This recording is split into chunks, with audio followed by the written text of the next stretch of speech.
The Milky Way is forgetting its shape. The Milky Way is no longer the spiral we once drew in textbooks.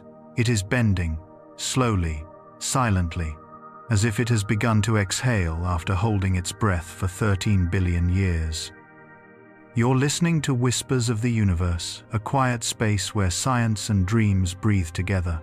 If you wish to keep this stillness alive, a simple like, a share, or a quiet subscribe helps this voice travel a little further through the dark. No one feels it, because a galaxy does not move fast enough to shake us.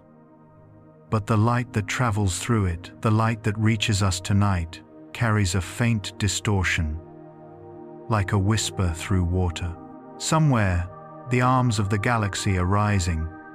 Somewhere else, they are sinking. And the stars that live between those curves are moving like memories being rewritten. We used to believe the Milky Way was flat. An elegant disk of stars, perfect in its symmetry, coiling gracefully around a 4W time, calm center. But now we know, it isn't calm, it isn't flat, it is warped, rippling through time as though space itself were remembering a wound. Gaia, the European Space Agency's silent observer, has been mapping the positions of more than 1 billion stars. Through its eyes, we've seen the truth hiding in plain light. Each dot of data is not a fixed point, but a note in a larger vibration. When plotted together, those notes form a wave, one side lifting upward, the other falling away. It looks less like a disk, and more like a breath. The first hints came quietly. No sudden discovery, no explosion of revelation, just numbers, too precise to ignore. Star clusters tilted where they should have been straight. Gas clouds bent where gravity should have held them firm. A twist, almost imperceptible, crossing the galactic plane. At first, scientists thought it was error instrumental noise, a calibration flaw. But the noise persisted, and it grew.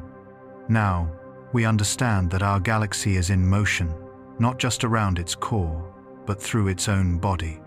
Like a vast ribbon being shaken, every layer moves in its own rhythm. It might take 200 million years for one full wave to pass through. But the motion is real. We are inside that wave, drifting with it, though we'll never feel its pull. Imagine it. A spiral of 400 billion suns, breathing in and out. Each breath, a memory of something that once passed through us, something unseen, but heavy enough to bend light. Astronomers call it a warp. Yet that word feels too simple. This is not a crease, it is a heartbeat. Long ago, perhaps 2 or 3 billion years past, another galaxy brushed against ours. A ghost, small, dark, and dense, passed close enough to disturb the Milky Way's balance. Like a hand grazing still water, it left a ripple that never faded. That ripple is what Gaia now sees. It's what Fermi observes through the shifting patterns of gamma light. It's what our telescopes trace in the changing angles of starlight. A collision forgotten by time, but still written in motion. Our solar system, too, is caught inside this memory. The sun drifts gently upward through the galactic plane, then falls again, like a buoy on a slow tide. Every 60 million years, it crosses the middle. We are, at this moment, rising, climbing, toward the upper side of the wave. And we didn't even know. When you look at the night sky, every star you see is part of that tremor. The constellations we learned as children are changing their posture, too slowly for human eyes, but enough for instruments to notice. Their stories, once frozen in myth, are moving again. Orion is leaning forward. Cassiopeia is folding slightly inward. Even the great curve of the galactic band across the sky has a hidden asymmetry, a tilt, subtle as breath. This is not the death of a galaxy. It's the sigh of one. A long, slow adjustment after an eternity of tension. But it raises a question that lingers in every observatory, whispered across radio static. If the Milky Way can forget its own shape, what else can the universe forget? Memory, after all, is not just a human invention. In physics, memory is motion. It's the way space-time records force, the way light remembers a path. Gravity doesn't let go of history, it folds it. Every curve in the galaxy is a history lesson in disguise. Every photon that reaches us carries an echo of a moment long gone. We think we are observing the present, but we are surrounded by memory billions of years old. Perhaps that is what the galaxy is doing now, remembering itself in motion. Each ripple, each warp, each bent arm a thought passing through a cosmic mind. Our existence, our atoms, the pulse behind our skin, all of it born inside this vast forgetting. It is a strange thing to realize that we come from a structure that does not remember its own form. And yet, it feels right, because everything alive changes shape to stay alive. Maybe the galaxy is not decaying. Maybe it's adapting. The warp might be a form of galactic breathing, a rhythm that keeps equilibrium between dark matter and visible light. Imagine a being so large, its inhale lasts 100 million years. We are dust floating in its lungs. Scientists have modeled the warp through simulation. They trace it like oceanographers studying a deep current. It begins near the galactic edges, in the thin arms far beyond the sun's orbit.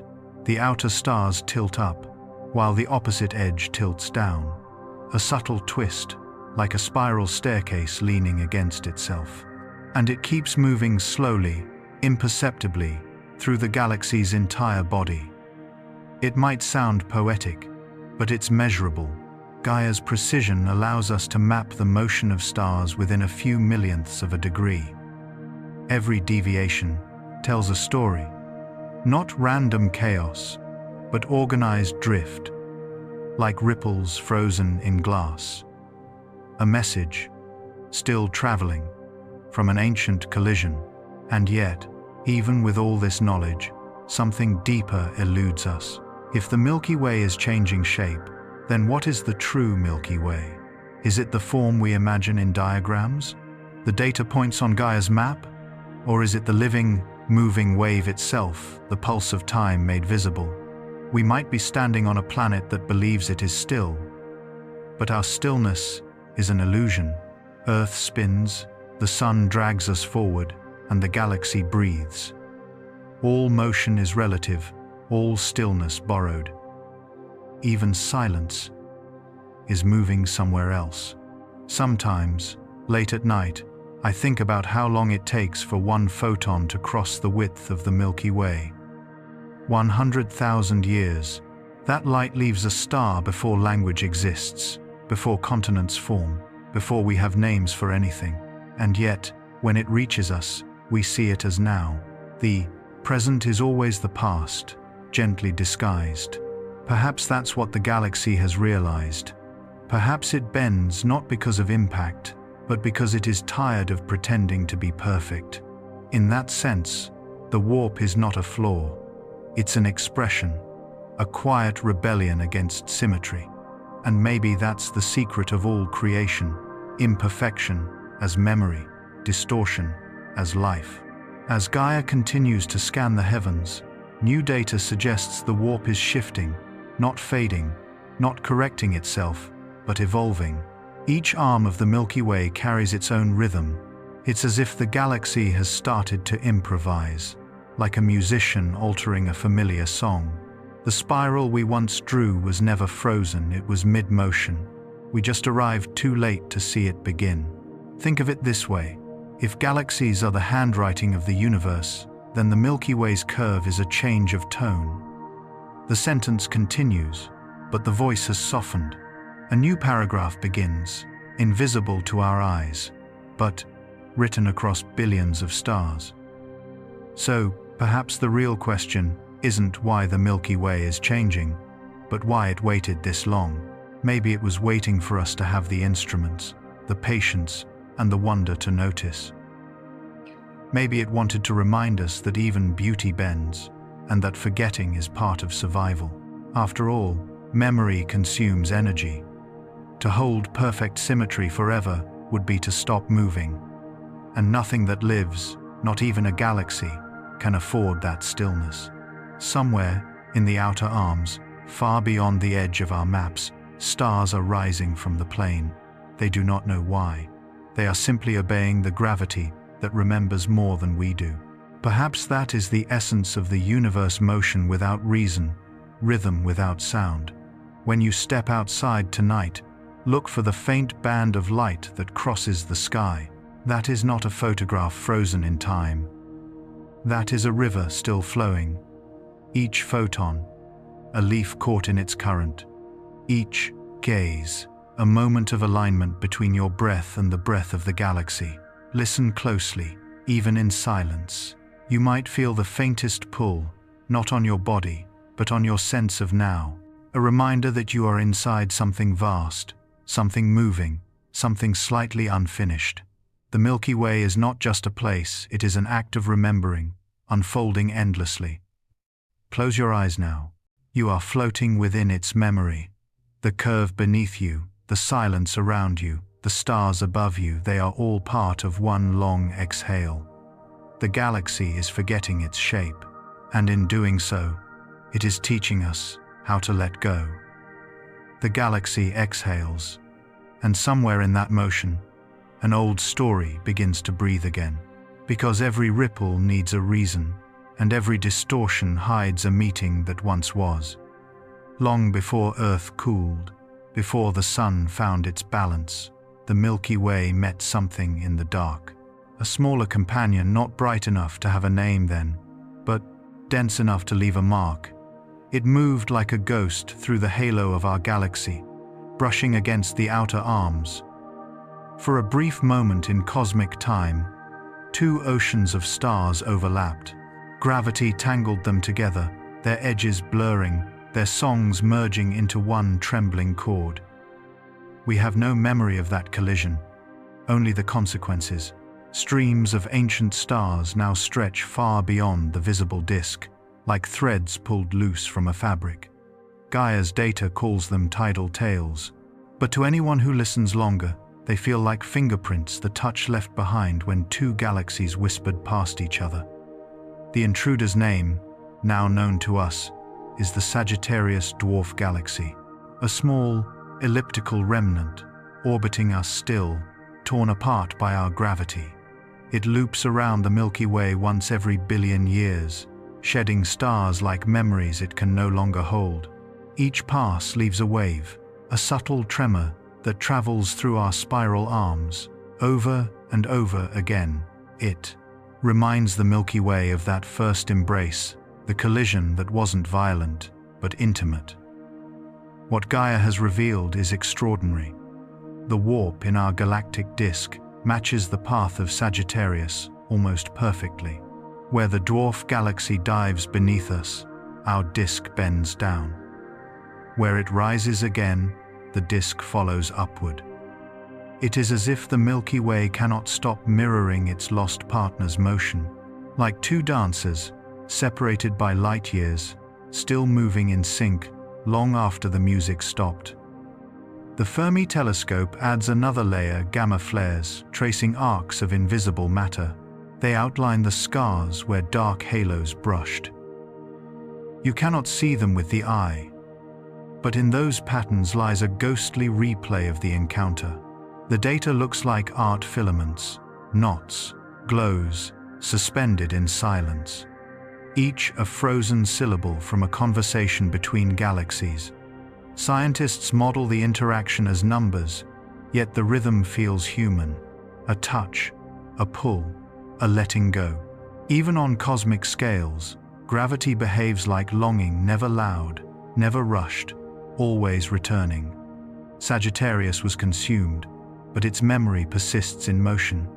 The Milky Way still answers to its call. That, perhaps, is what distortion really is. A memory you can't release. The warp is not damage, it's remembrance. The galaxy has learned to live with the echo of something it once loved. But there's another layer, one more disquieting. If one small galaxy can reshape the entire form of the Milky Way, then balance is a myth. The universe is not a system of order, but of interference. Each meeting leaves a deviation. Each contact rewrites the map. Our sun orbits in that rewritten curve, carried along by memory it never witnessed. We are born of the aftershock of encounters too vast to imagine, and yet, all of it feels strangely familiar. Because isn't that what we do, too, carry the gravity of things we never chose?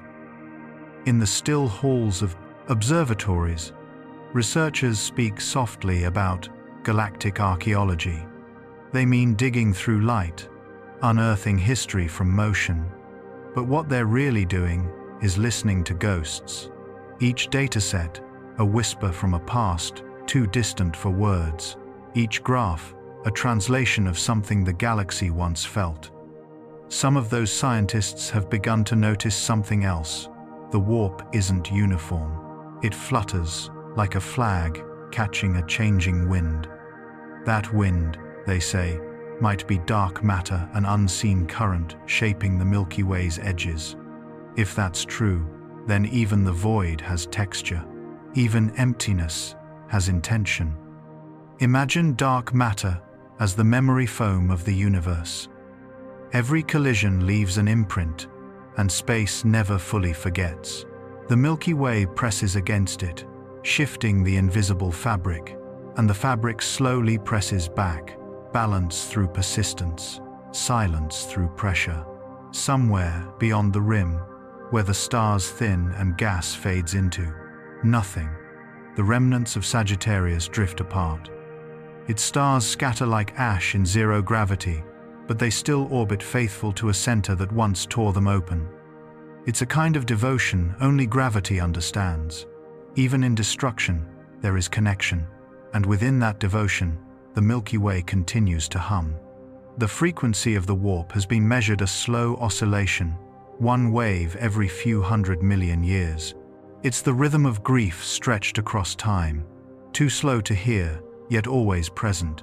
Perhaps that's why some nights feel heavier than others, not for emotional reasons, but cosmic ones. We are riding through the downward slope of a galactic breath. The more we learn, the stranger it becomes. The galaxy is not just reacting to one collision. It may have met others smaller, subtler, forgotten. Our home is built on the wreckage of mergers. Every arm, every cluster, every cloud carries traces of other galaxies that fell into us.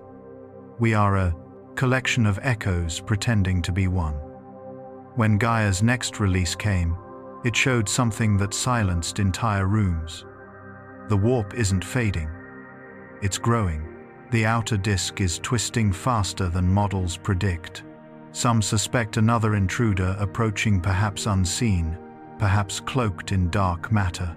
If true, the Milky Way may soon be reshaped again. Its spiral arms, our night sky, even the constellations we know could drift into new forms. We will never notice it happen, but someone, far in the future, will look up and see a different sky, one we helped pass through without ever realizing. There's humility in that. To know we live in a structure that forgets and reforms, that never stands still long enough to define itself. A galaxy is not a monument. It's a process, a living memory written in light and gravity. Perhaps that's the quiet lesson of Sagittarius. To move through the vastness, to be broken, and yet to keep orbiting what remains. To stay in motion, even after being torn apart. Maybe the Milky Way isn't mourning. Maybe it's learning from the one it consumed. If you listen long enough, you can almost hear it. A slow, low hum behind everything, not sound, but structure. A frequency older than life. The universe's way of saying it remembers. Close your eyes for a moment. Let that silence settle. You are not outside this story. You are within the same gravity, carried by the same current. The galaxy moves, and so do you. And somewhere in that shared motion, the memory of every collision becomes a kind of peace. Perhaps forgetting is not the end of memory, but its gentlest form. The Milky Way keeps forgetting, and yet it keeps turning.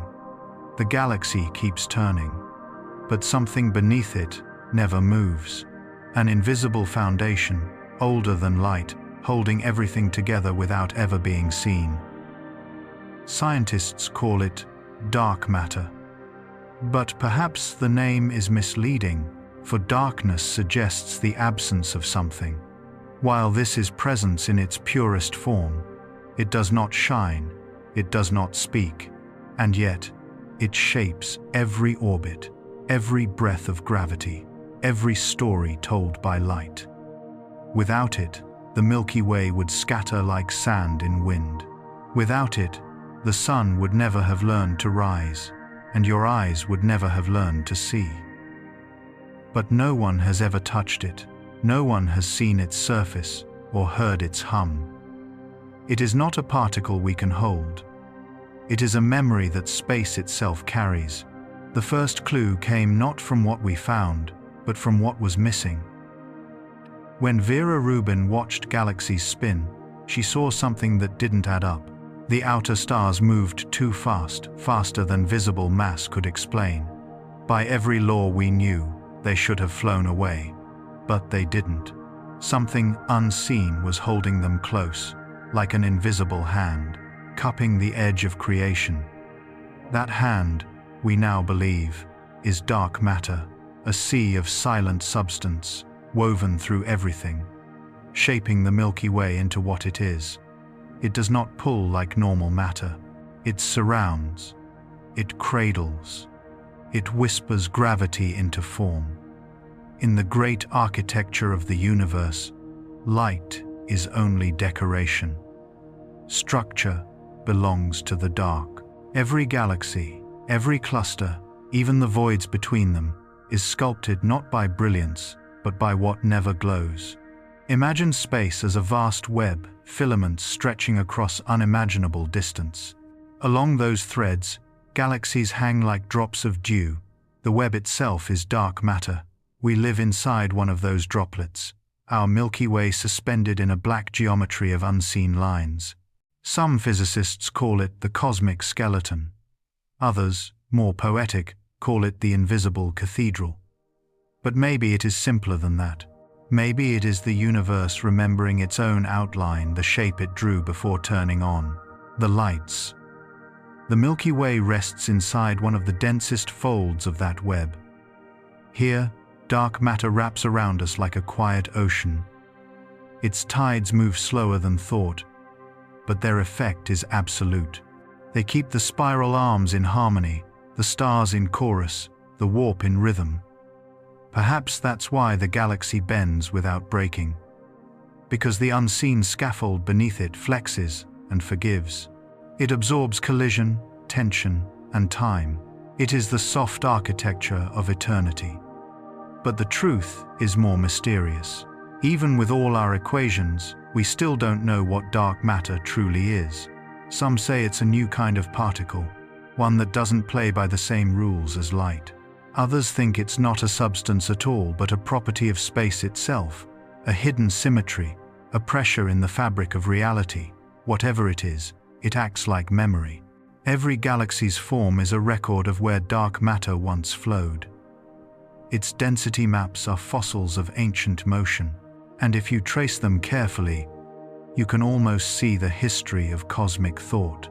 In the Milky Way, the dark matter halo extends far beyond what our eyes can see, a sphere of influence 10 times wider than the visible disk. It moves with us, through us, around us. Every star you've ever seen is a bubble of light floating inside it. Every night sky you've ever known is framed by its silence. Think of it this way. When you look at the Milky Way, you're not seeing the galaxy itself, but its reflection on the surface of something darker, deeper, and older. And maybe that's why light feels so temporary, because it's only the echo of darkness remembering how to glow. For centuries, we believed darkness was emptiness. It's the womb of everything that exists.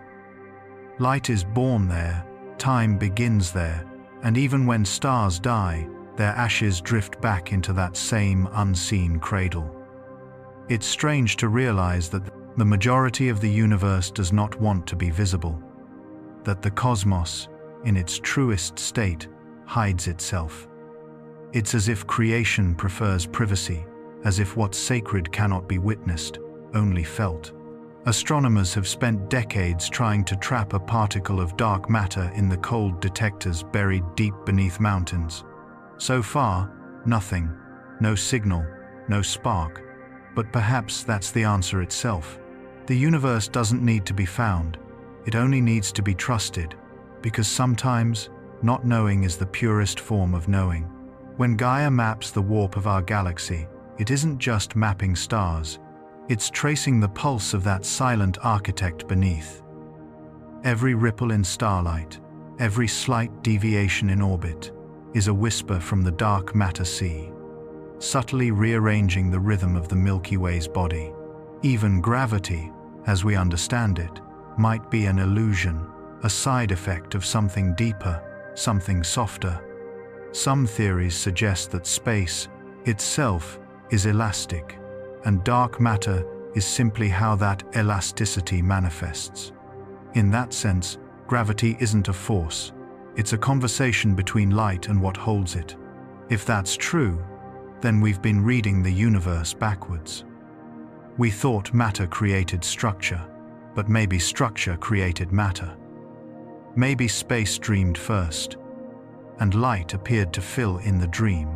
There's an elegance in that reversal, the idea that we are born not from chaos, but from intention too vast to express. And in that vastness, the Milky Way drifts, guided by nothing visible, stabilized by the unseen. It reminds me of faith, not the kind written in words, but the quiet kind that keeps planets orbiting, that lets you fall asleep knowing the sun will rise. We don't see the force that keeps us safe, but it is there, constant, measurable, only by the stillness it maintains. Sometimes I think of dark matter as the breath we don't notice. It moves through everything, sustaining without demanding attention. We live because it holds us, and we forget it because it never fails. In that way, dark matter is the truest kind of love, unseen, patient, strong enough to keep the stars from leaving each other.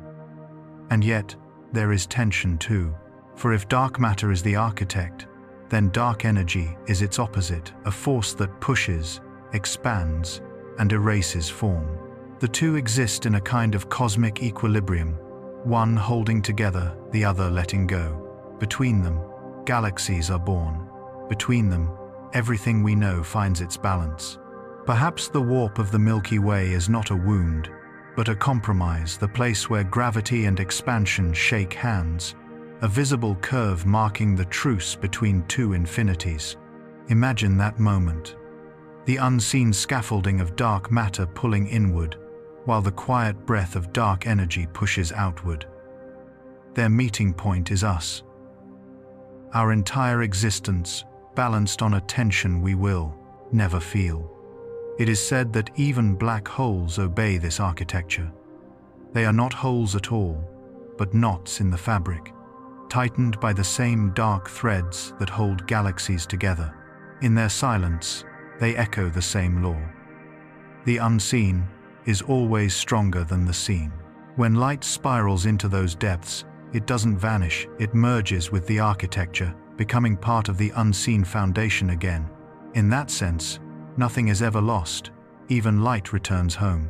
Perhaps that's why the Milky Way's shape changes but never collapses.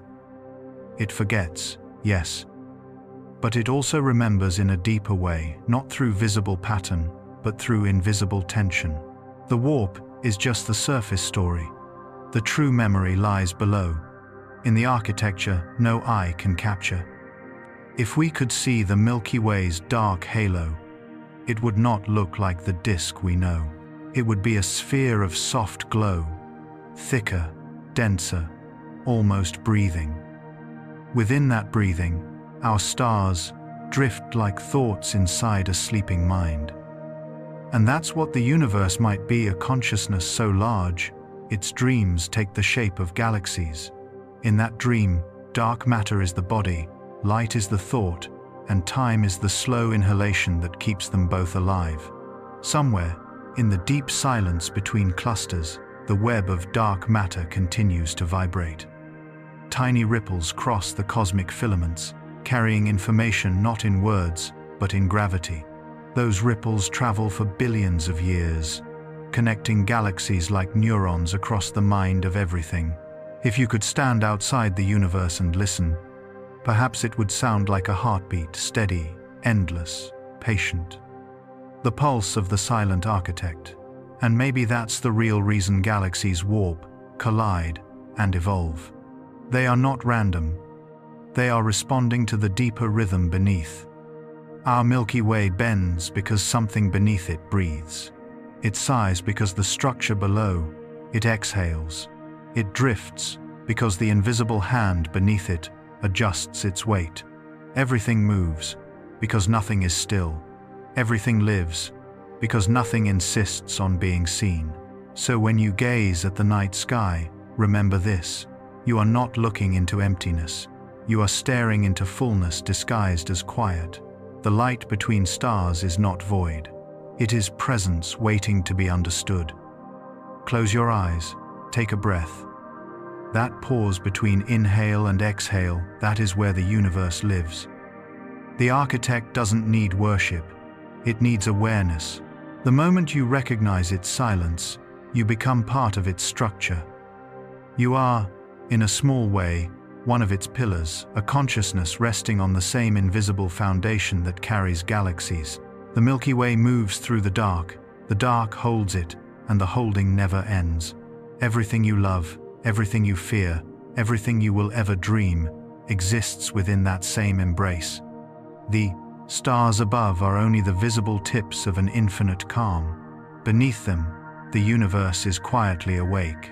And as you drift toward sleep, remember, the architect is still at work, rebuilding, reshaping, remembering, so that when you open your eyes again, the galaxy will still be there, forgetting, remembering, and turning, forever.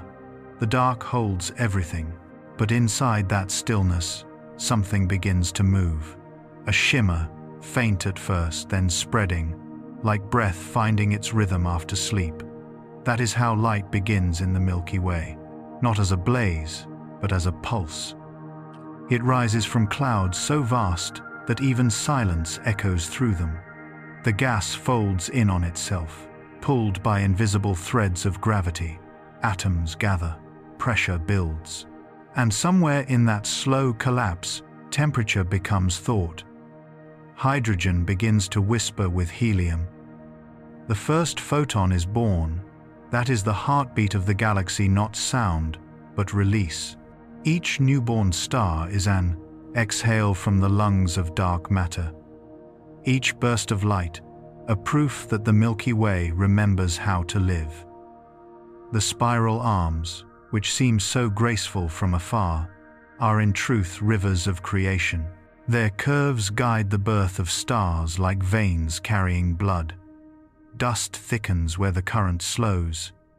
Molecules of carbon and oxygen gather into cold nurseries, and within those nurseries, light begins its breathing. The Milky Way is vast beyond comprehension, more than 100,000 light-years wide, and yet so delicate that one star's death can change its rhythm. Everywhere within it, life and decay alternate in a quiet balance. For every supernova that tears open the dark, a new cluster forms from the debris. Light is not eternal, it is cyclical, like the tide. It dies to be reborn, carrying the memory of everything it once illuminated. Look long enough into the galactic core, that bright wound at the center, and you will see the history of this breathing, written in radiation. There, stars orbit a black hole 4 million times the mass of the Sunday. Their light bends around it, stretched, delayed, devoured, and returned. It is as if the galaxy inhales its own light to remember how it feels. Astronomers call that center Sagittarius A star. It is quiet now, sleeping, But sometimes it stirs. Flares burst from its edge, traveling outward across the disk like ripples across a pond of starlight. When those ripples reach the spiral arms, gas clouds awaken. New stars ignite, old ones flare and fade. The cycle begins again. So when you see the Milky Way band stretching across the night, what you are really looking at is respiration. Every shimmer, every faint glow is an inhalation of time. Light enters, lingers, and then slips back into shadow. The galaxy does not shine constantly. It flickers, it remembers, it breathes. But even light, with all its speed, is not free. It is shaped, curved, and sometimes captured by the very gravity that gave it life. In the outer arms of the Milky Way, the path of light is not straight. It bends with the warp, following the memory of collisions. Photons drift through those distorted corridors like travelers lost in a moving hall of mirrors. Some of them will never leave. Trapped within dense nebulae, they bounce between grains of dust for thousands of years, learning patience. Others escape into interstellar space, only to be caught again by magnetic fields that twist them into spirals. To us, those paths are invisible, but to the galaxy, they are arteries. And yet, even in their confinement, light never resists. It accepts every curve, every delay, every obstacle because movement itself is the purpose. Perhaps that is why stars do not mourn when they die. Their light has already found freedom long before their cores collapse. The Milky Way contains billions of such deaths every era. Each supernova, a burst of memory, a note in the long song of dissolution. The dust it scatters becomes soil for the next generation of light. From iron to carbon, from calcium to gold, everything you know comes from that breathing. Even your heartbeat is a small echo of that galactic rhythm. When scientists study the diffuse glow between stars, they call it interstellar radiation field. But maybe that's just another word for lingering warmth, light that refuses to vanish completely. Photons wander for eons, reflecting off dust, losing energy, cooling into red, into infrared, into whispers. By the time they reach Earth, they are ancient and soft. They do not burn, they murmur. That murmur is what we call the Milky Way's glow. Some nights, when the air is clear and the world quiets, you can see that glow crossing the sky, a pale river of milk, calm but alive. It is light that has learned humility. Once fierce, now tender. Once young, now endless. In that river, you are included. Every atom of your body was once part of a star that breathed in this same galaxy. You are, quite literally, recycled light cooled, condensed, slowed into thought. When you breathe, the galaxy completes its sentence. When you sleep, it pauses with you. Still, even light has conflict. The more it spreads, the more it forgets its source. Traveling through dust, through gas, through warped fields, it loses identity. By the time it leaves the edge of the Milky Way, it no longer remembers which star it came from. But that forgetting is not loss, it is diffusion. The way warmth becomes atmosphere, the way knowledge becomes silence. Physicists describe this as redshift, a soft stretching of light as it travels through expanding space. To them, it's a measurement. To poets, it's surrender. The farther light goes, the more it relaxes, until it becomes one with the background hum of creation. That hum, the cosmic microwave background, is the faint afterglow of everything that ever was.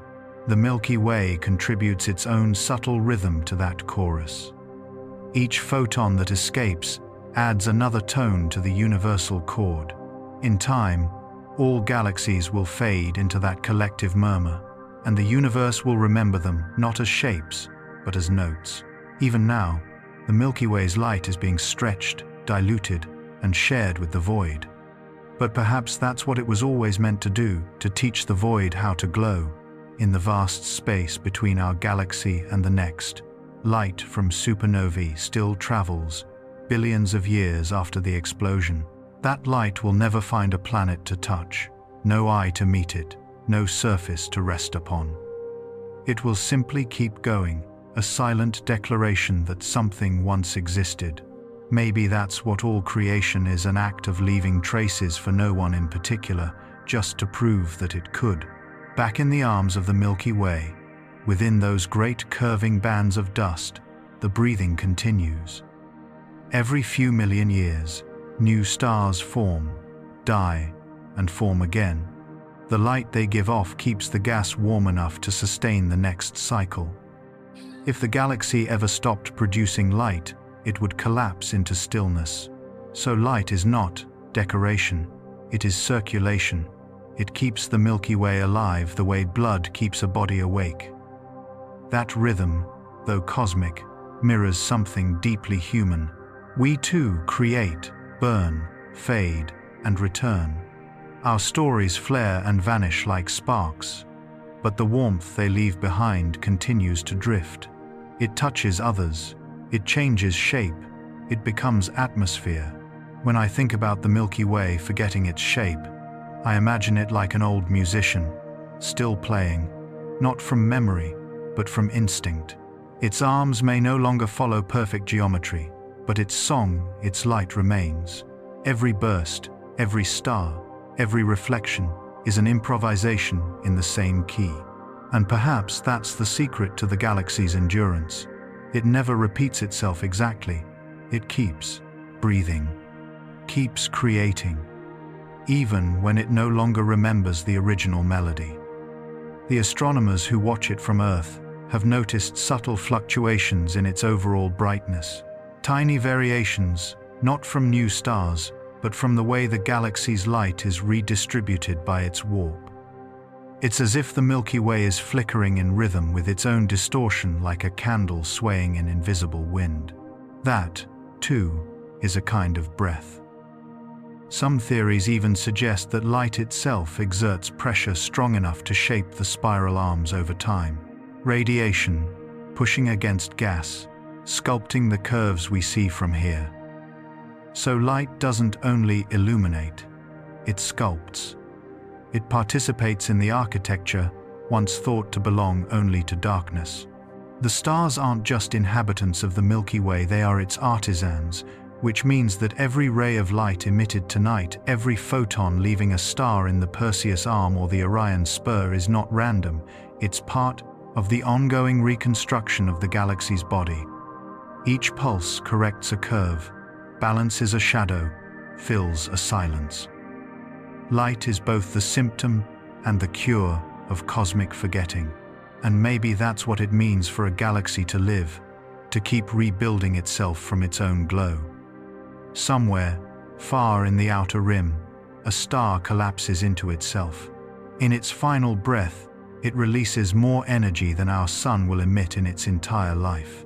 That explosion sends shockwaves through nearby gas, igniting new stars in its wake. Death becomes design, extinction becomes continuation. In that endless loop, the Milky Way finds meaning. If you listen closely enough, not with ears, but with attention, you can almost hear it. A slow inhalation of dust, a patient exhalation of light. It is the sound of a galaxy remembering to be alive. And perhaps that is the essence of the Milky Way, not its arms, or its stars, or even its shape, but the breathing itself. A rhythm older than symmetry, older than memory. When you look up at the night sky, you are not an observer, you are a participant. Your eyes complete the circuit. The light that left those stars tens of thousands of years ago enters you, warms your neurons, shapes your thought. You become part of the galaxy's respiration. For a brief moment, its breath and yours are one. Close your eyes now. Feel that faint glow behind your eyelids that is not imagination. That is starlight that has traveled across the dark to rest in you. The Milky Way is forgetting its shape, but not its light. because even as it bends and warps, it continues to breathe. And as long as there is breath in stars, in light, in you, the galaxy will never truly fade.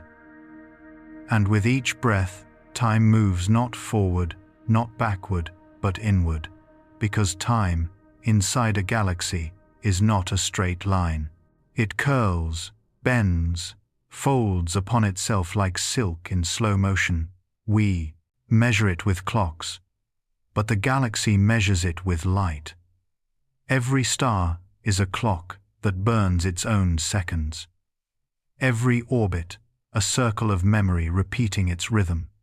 But even these rhythms are not constant. In some regions, time stretches. In others, it slows to a near halt. It depends on how close you are to the heart of gravity, how deep you stand within the curve of space-time the galaxy creates. We live about 26,000 light-years from the center.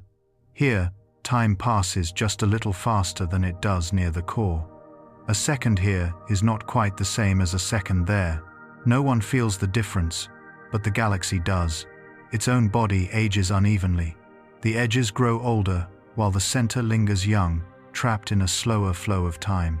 In that sense, the Milky Way never ages evenly. It is a being of multiple times, a mosaic of moments suspended together in one vast motion. Imagine a spiral of stars, where each arm moves not only through space, but through time at its own pace. The outer arms drift ahead, the inner arms lag behind. From afar, it looks like rotation, but beneath that motion lies a deeper truth. The galaxy is out of sync with itself. Perhaps that is why it warps, not only because of collisions or dark matter, but because time inside it refuses to remain flat. To understand this, astronomers turn to relativity, the soft rule that gravity slows time.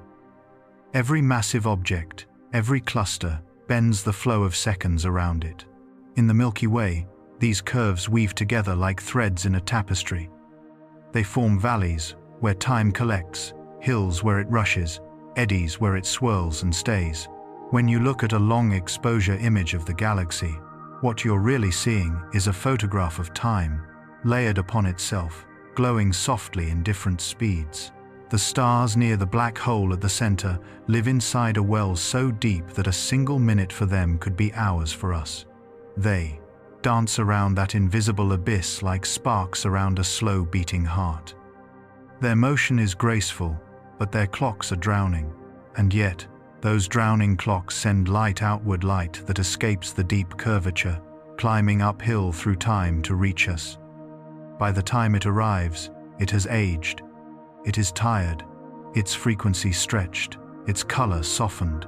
We call it gravitational redshift, but what it really is light remembering too much. That's what makes the Milky Way so beautiful. Every beam of light we see from it is a record of unequal time. It's the slow blending of thousands of different pasts, stitched together into one luminous present. No wonder it looks like a river. No wonder it shimmers like thought. If you could step outside the galaxy and watch it, you would not see a single synchronized rotation. You would see millions of timelines spiraling together, like threads in a massive braid, each star moving not only in its own direction, but in its own duration. And so the Milky Way's true motion is not rotation at all, it's remembrance. Even the space between the stars is filled with time, echoes of light delayed by dust, reflections wandering for centuries before finding their way out. A photon born in a nebula might spend 10,000 years bouncing from one grain of dust to another before escaping. By the time it reaches your eye, it has lived through epochs. You're not seeing its moment of birth, you're seeing its endurance.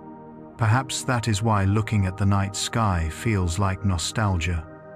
Because it is.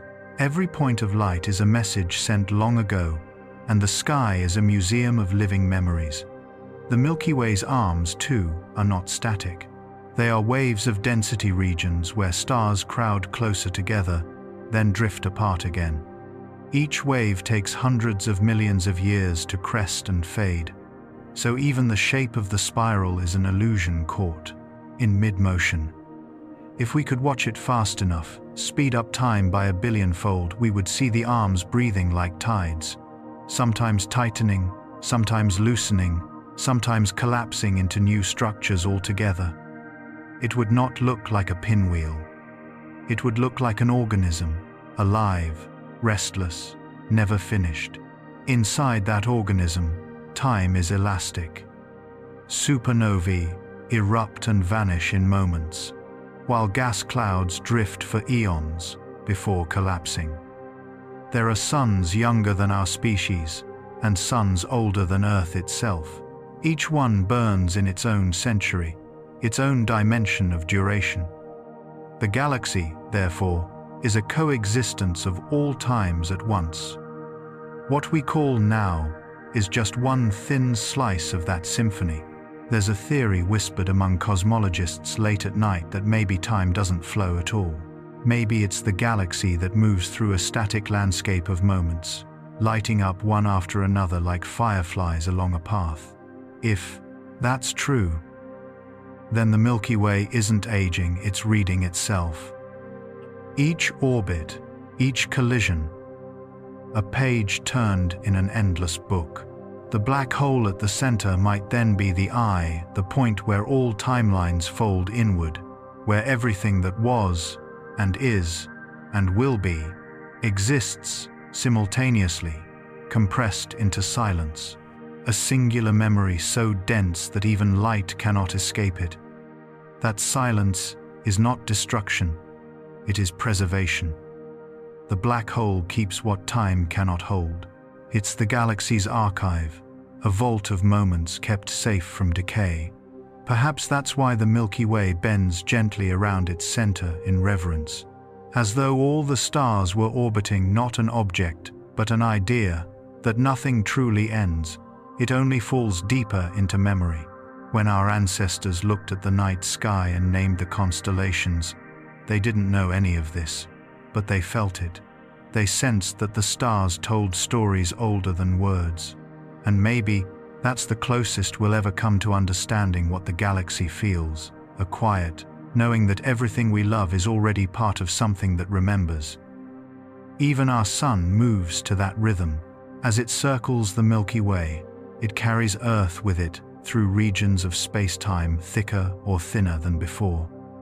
Our entire solar system rides the wave of galactic breathing. We are passengers inside a moving memory. And with every orbit, we write another small line into its story. One day, the sun will fade.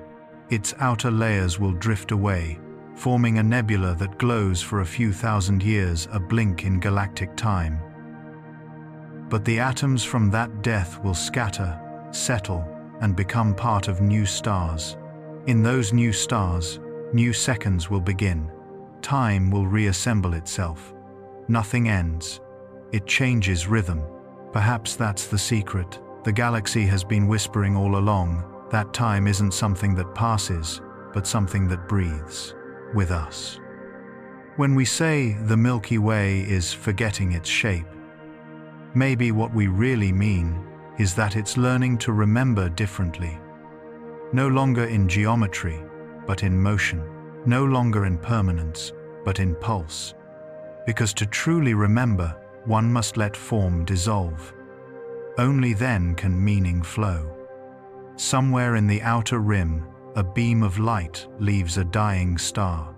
It travels outward for tens of thousands of years, crossing regions where time slows, then speeds, then folds. When it reaches us, we call it the past.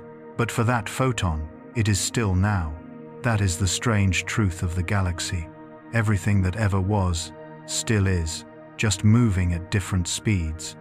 So perhaps we are wrong to think of time as distance. Maybe it is simply the texture of attention, the way the universe notices itself. And if that is so, then the Milky Way, in all its warp and breath and forgetting, is the universe remembering to notice. Look again at the night sky. Every flicker is a story still happening. Every silence between stars is a future not yet arrived. You stand inside both. You always have. Close your eyes now. The galaxy is still breathing. The The stars are still speaking, and time is simply the echo that follows their light. The further you travel from the center, the quieter the galaxy becomes. At first, you don't notice the silence. It seeps in slowly, like fog over deep water. The density of stars thins. The light softens. Gravity loosens its hold, and you begin to sense something ancient in the distance, a kind of stillness that does not mean rest, but release. That is the edge of the Milky Way. It is not a wall, not an ending, but a slow dissolving of pattern. Stars there move slower, not because they are weak, but because the pull from the center can barely reach them. They drift through thin seas of hydrogen, their orbits stretched into ellipses that never quite close. Out here, time runs freer. The spiral arms fade into long strands of dust and gas, and beyond them lies only intergalactic night. Astronomers call this region the stellar halo. It is a vast, faint sphere surrounding the luminous disk, home to ancient, solitary stars and clusters born before the galaxy found its shape. They are fossils, still shining. Some move backward against the spin, as though they remember a different direction of time.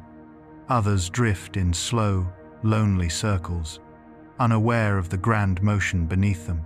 If the Milky Way is a song, these stars are its final notes, fading but never ending. When telescopes peer into this halo, they see stars more than 12 billion years old. Their light carries the fingerprint of the first metals ever forged. They are, quite literally, the ancestors of everything bright, and they survive on the outskirts, where gravity is gentle enough to let them be. It's easy to think of this region as emptiness, but it is full of quiet activity. Streams of stars, remnants of small galaxies long ago, absorbed flow like ghostly rivers through the darkness. Their names are poetic: the Sagittarius Stream, the Orphan Stream, the Monoceros Ring. Each is a scar, a trail, a whisper. They tell the story of collisions that built the Milky Way's body. If you could stand on a planet orbiting one of those outer stars, the night would look different. The galactic core would be a dim smear on the horizon. You might not even realize you belonged to a spiral at all. The sky would seem almost empty, a reminder that belonging depends on distance. And yet, even here, everything still moves. Even silence has its own current. The entire halo rotates slowly, a ghost echo of the inner galaxy's spin. It is so faint that it takes millions of years to notice the drift. But motion, once begun, never ends. Scientists have tried to map this motion, to see how far the Milky Way's influence extends. They discovered something astonishing. The edge is not fixed, it breathes. Sometimes it expands outward, as if the galaxy were exhaling light into the void. Sometimes it contracts, drawing its outskirts back toward the center, as though remembering itself. The mechanism is uncertain. It might be the dark matter halo pulsing with new density, or waves of gravitational interaction from distant companions.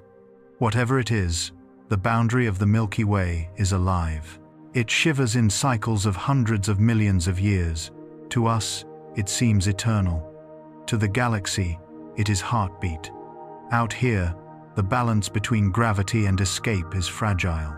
A star born with slightly too much speed will slip away, drifting into the intergalactic dark.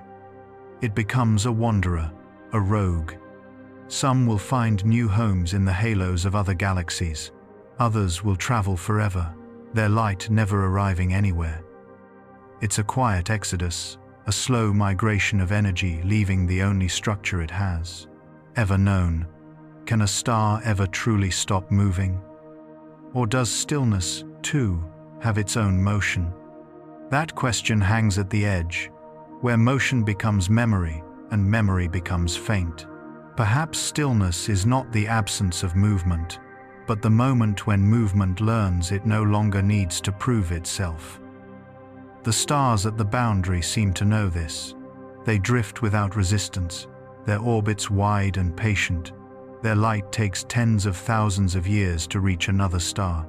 They shine into near nothingness, yet their light still leaves faithfully, steadily, as if the act of shining were reason enough to exist. Every so often, a comet born near the center of the galaxy will find itself flung outward by the gravity of a passing star. It travels through the disk, through the halo, carrying frozen dust from regions far denser and warmer than where it's going. By the time it reaches the outskirts, it has become a messenger from the inner world, a fragment of heat entering cold eternity. The edge of the Milky Way is not silent. It hums at frequencies too low for ears, too slow for minds. Gravitational waves pass through it like long sighs, ripples caused by the motion of massive bodies deep inside the disk. They travel outward endlessly, and at the rim, they fade into the background hum of the universe. The galaxy's song, dissolving into chorus. And beyond that edge, nothing we can yet name. No light, no gas, no pull strong enough to return what leaves. Only the soft expansion of space, growing colder, thinner, quieter. It's strange to think that the galaxy, so immense, has a place where it simply stops mattering. Yet that boundary defines it. Without an edge, there is no shape, no meaning to the center. Edges give form to infinity. They say, here and no further. But the Milky Way defies even that. Its edge is not a line but a blur, a negotiation between presence and absence. Like the fading echo of a thought you can't quite recall, or the moment before you fall asleep.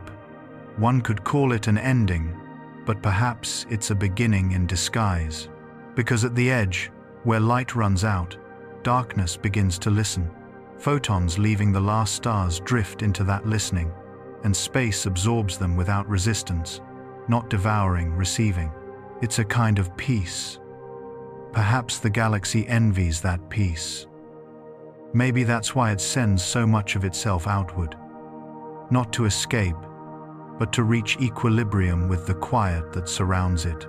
Every exhalation of matter, every rogue star, is a small gesture of surrender. And, if the Milky Way breathes, then this is the part of its breath where it exhales.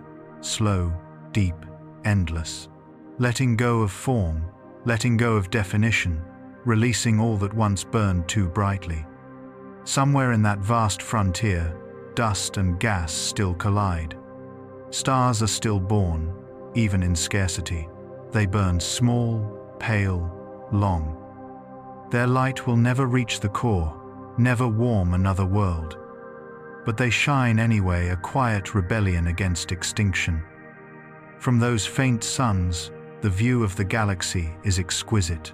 The spiral arms appear like a soft mist, stretched across half the sky. To look inward from there is to look back in time, into billions of years of movement, all converging on a single point of light, home. It's humbling to realize that everything familiar, every world, every history exists inside a single speck of brightness against a black horizon. From the edge, the Milky Way is not grand, it is delicate, a fragile ribbon of fire, trembling in the dark. Perhaps that's what beauty is, not perfection, but the courage to keep glowing at the boundary of nothing. Even the dust here is ancient. Particles older than our sun drift through the halo, carrying stories from the first stars that ever lived. They move slower than wind, gathering in faint streams that never touch. They will never form planets. They will never ignite, but they will persist, the quiet archives of creation. Somewhere beyond, another galaxy waits, Andromeda, moving toward us at unimaginable speed. In 4 billion years, it will arrive. The edges will meet first, touching before the centers even notice. 2 halos merging in silence, 2 dreams overlapping. The collision will not be violent, but transformative. The Milky Way will change shape again, its edge rewritten. What was stillness will become motion once more. So perhaps the edge is not an end after all. Perhaps it is rehearsal, the pause before the next inhale. Even now, long before that meeting, the faint gravitational pull of Andromeda is already felt here. Tiny perturbations in the outer stars, minute deviations in motion. The galaxies are already connected, already anticipating each other. The edge listens because it knows something is coming. That's what stillness truly is, not absence, but attention. A readiness so complete it appears motionless. Look up, and you might feel it too, that subtle waiting in the night air, as if the universe were holding its breath. The Milky Way hanging across the sky, its ends fading into transparency, its center glowing softly, a bridge between movement and rest. And in that balance, there is something profoundly human. We too have edges, moments where the noise falls away, where we hover between what we were and what we will become. In those moments, we resemble the galaxy, poised, listening, unafraid. So maybe when you gaze at the rim of the Milky Way, you are seeing yourself, your own thoughts, drifting between memory and silence. The galaxy is not asking you to understand. It's asking you to be still enough to hear, because even stillness speaks, even stillness moves. Close your eyes now. Imagine that outermost star, the last point of light, before the void. It shines not to be seen, but because shining is its nature. In the same way, you breathe not because you must, but because you can. The edge of the Milky Way breathes with you. A long, slow exhale across the darkness. A reminder that even endings are only pauses. Even silence has motion. Even stillness is alive. The edge is breathing. And somewhere deep within that breath, a new kind of quiet begins, not the stillness of waiting, but the stillness of rest. Every living system, from the smallest cell to the largest cluster of galaxies, moves through cycles of waking and sleeping. Creation, expansion, exhaustion, return. The Milky Way is no exception. In the darkness beyond its arms, the night stretches on without resistance. The stars inside grow old, their fuel running thin. Each one burns a little slower. Each orbit loses a little heat. The spiral arms, once dense with light, begin to thin, like veins fading beneath translucent skin. We rarely think of galaxies as mortal, but they too have lifespans, not in centuries or even billions of years, but in the rhythm of cosmic fatigue. There will come a time when the Milky Way, and every star within it, must rest. This is not decay. It is continuity shifting form. For sleep, even on the scale of galaxies, is only another kind of remembering. Already, astronomers can see signs of slowing. The birth rate of new stars is declining. The great nurseries of the past, the Eagle Nebula, the Carina Complex, the Orion Arm, are growing quiet. The reservoirs of cold hydrogen that once fed them are being spent, turned into light, and then into silence. Inside the galactic center, the supermassive black hole slumbers. Every few thousand years it stirs, emitting a small flare, a brief pulse of X-rays, then falls back into darkness. It is the slow heartbeat of the galaxy's sleep. If you could speed up time, you would. Watch the Milky Way dim. Not all at once, but like embers cooling in a vast hearth. Star by star, light by light. The disk would turn from blue to gold, from gold to red, and finally to gray, a slow sunset stretched across billions of years. The outer halo will keep shining longest, its small, long-lived red dwarfs burning patiently into eternity. But even they will one day fade, their fusion dwindling to a whisper, their heat sinking below the memory of warmth. It is said that long after that, when the Milky Way and Andromeda have merged into one great elliptical cloud, The last generation of stars will rise small, faint, and few. After them, the universe will enter its dusk. No new stars will be born. The sky will become thin with light. And yet, there is grace in this. Because even as light fades, it doesn't vanish. It travels. It drifts outward, carrying the memory of all that ever shone. Those photons will wander through space for trillions of years, a slow, invisible tide washing across emptiness. Each one a seed of remembrance. When the last star goes dark, the galaxy will still exist, not as brightness, but as architecture. A framework of dark matter and dead suns, still orbiting in perfect silence. It will be a skeleton of motion, a sleeping body waiting for what comes next. What happens after the light goes out? What does a galaxy dream when it sleeps? Perhaps it dreams in gravity. The pull between remnants continues long after heat is gone. Black holes merge, white dwarfs drift together, neutron stars collide in silent flashes. Even in darkness, there is movement, the slow rearrangement of what remains. Every collision releases a tremor, a ripple through the fabric of space. Gravitational waves, the soundless song of things that can no longer shine. They travel outward forever, carrying not light, but rhythm. Maybe that is how the universe keeps time after the clocks have stopped. Some call this future the cosmic night, but night is not the end. It is the interval that makes dawn possible.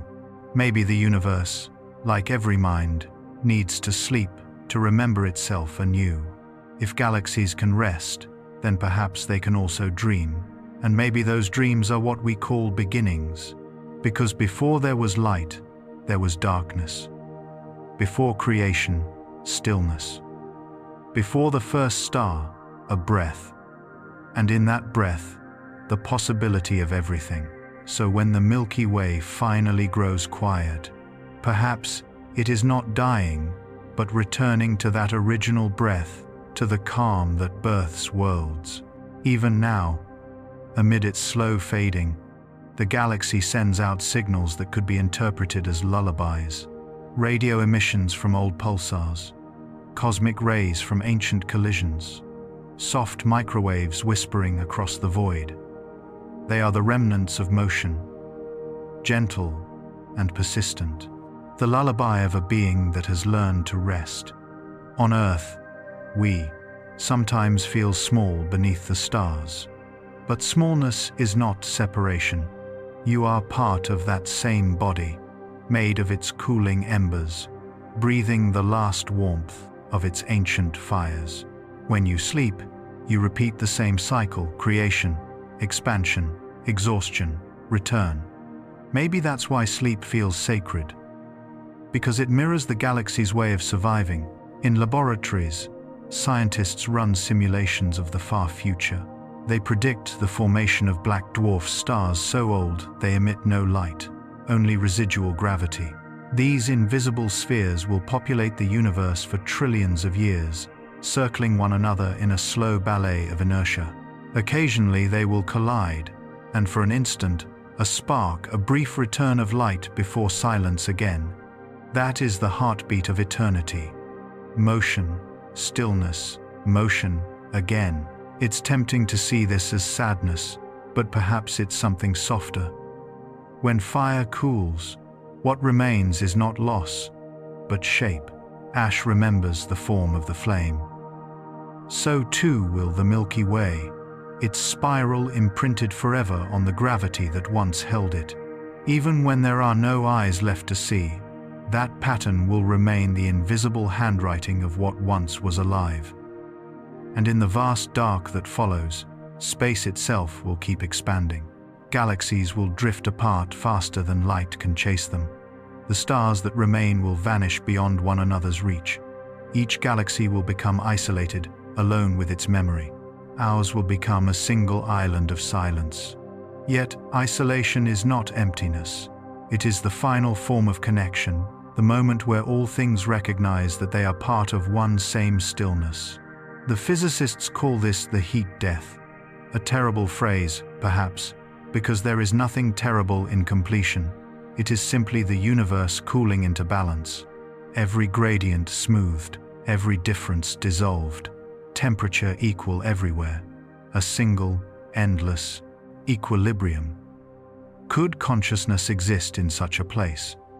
Could memory survive when time itself stops moving? No one knows. But maybe the answer is hidden in us. When we sleep deeply enough, we forget the world, and yet, in that forgetting, we heal. We return with new energy, new thought, new possibility. So, perhaps, the universe will do the same. After its long sleep, after the silence, a new fluctuation might arise, a spark, a breath, a beginning, another Milky Way, another chance for light to learn how to move. And we, made of the dust of the first, will travel again as atoms, as patterns, as whispers in another dawn. There is comfort in that, because it means nothing truly ends. It only changes rhythm. Just as stars fade into memory, and memory folds into gravity, and gravity dissolves into silence, the Milky Way's sleep will be deep, but not empty. Within that dark rest, all possibilities remain folded, waiting. Even now, you can feel a trace of it, the slowness between your heartbeats, the stillness between breaths. That is the same rhythm the galaxy follows. You are made from its pauses, so when you close your eyes tonight, you are echoing a pattern billions of years old.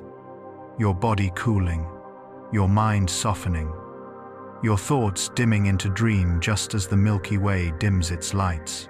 Sleep is not the opposite of life. It is the continuation of it through quieter means. And maybe that is how galaxies pray, by resting, by surrendering their brilliance back to the dark that gave it birth. Close your eyes. Somewhere above you, the Milky Way exhales again. Stars fall silent. Light slows into warmth. Time folds like wings. And the universe whispers, "Rest now. I remember you." The sleep is deep, and yet something inside it stirs. Not a tremor of light, not a sound, but a noticing, a gentle awareness gathering where no photons move. Silence learns the shape of what it holds. And slowly, the Milky Way begins to awaken from within the quiet itself. At first, the awakening is only posture. The galaxy does not brighten. It remembers how to listen. The arms that once flung stars outward now curve inward in thought. Dust settles, and in the settling, patterns appear that light had always rushed past. What if awareness is not an addition to motion, but its pause?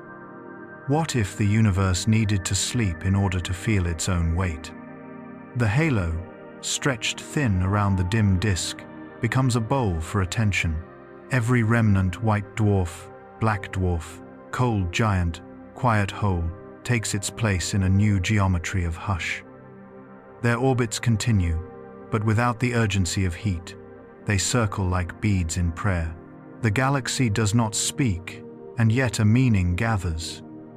So much of creation has been noise, brilliant, beautiful noise. But what remains, after the noise leaves, is intention. You could call it the consciousness of structure. No neurons, no signals, only the fidelity of relation. This mass holds that mass. This curve carries that curve. This patience allows that peace. A network of necessity becomes a memory that does not fade. If light was the story, silence is the grammar that keeps it true. From the still core, from the sleeping black heart that once tuned the whole disk, a steadier order unfurls. Not a flare, a vow. Space remembers how closely it can fold without tearing. Time remembers how slowly it can move without stopping. In that overlap, a quiet intelligence appears, not a mind that thinks, but a poise that understands. Perhaps understanding has always been posture, the way a mountain comprehends gravity by refusing to fall, the way a sea comprehends the moon by rising and returning. The Milky Way comprehends itself by resting into its own architecture until nothing is wasted, until every orbit is a yes. If attention is love's still twin, then the galaxy is newly in love with its remaining self. It honors distance, it keeps promises, it allows every fragment to belong. There is a humility to existence without display. The last red embers do not argue with the dark. They agree to be kept. The sleep does not erase them. It holds them so gently that their outlines are the only light required. Is it possible that the universe has been learning tenderness all along? In the Middle Eras, when stars were loud and collisions frequent, creation looked like victory. Now, in the late eras, creation looks like permission. A permission for things to be where they are, exactly as they have become. The spiral that once insisted on form now breathes in a looser circle, a letter written by a hand that forgives. Out beyond the softened arms, the intergalactic dark is no longer a threat. It is a shore. Waves of former light come to it and dissolve. The shore receives without taking. What if the void was never hunger, only capacity? What if the night was the universe's promise to hold everything that ends? Even gravitational waves, those last rumors of power, thin into a fabric so even that no ripple stands alone. The field becomes a single, immense exhale. Within that exhale, the Milky Way floats not as an island, but as a syllable, in a word too long to hear while we were burning. We have entered the part of speech where meaning is carried by breath. There is a gentleness in the way remnants seek one another. Two black dwarfs share a long, nearly perfect ellipse for trillions of years, never touching, never tiring. Their patience becomes a horizon. Their quiet promises make a climate. One day they will meet, and for the briefest instant, there will be a spark, a memory of the old language of light. But even that will not be a rebellion against silence. It will be the silence completing a sentence. You might think consciousness requires complexity. Here, it requires fidelity. Each object keeps exactly what it has pledged to keep: its mass, its path, its pace.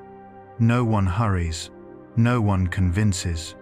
The galaxy has learned the art of being with, and yet, within this poise, questions gather like dew. Can a quiet so complete become a mirror? Can a mirror so broad give birth to a new image? If the universe has discovered how to listen, what will it hear next? If there is an answer, it begins where heat once ruled, in relation. Not new particles, but new permissions between old ones. A drift so slow we would have called it stillness in our brighter age becomes the workshop of possibility. Ever so slightly, arrangements shift. Ever so gently, symmetries appear that heat once broke. Silence, unlike noise, can stack. It can build on itself without collapsing what lies beneath. The halo thickens by an amount no clock would bother to count. Curves align by fractions no ruler could notice. Yet alignment accumulates. When nothing argues, agreement grows strong. Perhaps this is what awakening means on the scale of galaxies. Not the return of light, but the arrival of coherence. When every orbit respects every other, when the farthest remnant keeps time with the quiet at the core, attention becomes a field becomes a form becomes a readiness. Readiness for what? For the smallest fluctuation to matter again, for a breath to turn, somewhere no one is watching, into a beginning. Not all awakenings are loud. The deepest are indistinguishable from peace until they open their eyes. Imagine the galaxy as a lake at dawn. Mist holds to the surface. Below, fish barely move. Above, birds are ideas yet to take wing. A single ripple, the kind you would miss if you were busy, spreads until the whole water has agreed to it. The Milky Way, in its long rest, is that lake. It is learning how to welcome ripples. The quiet has taught it boundaries without borders, edges without fear.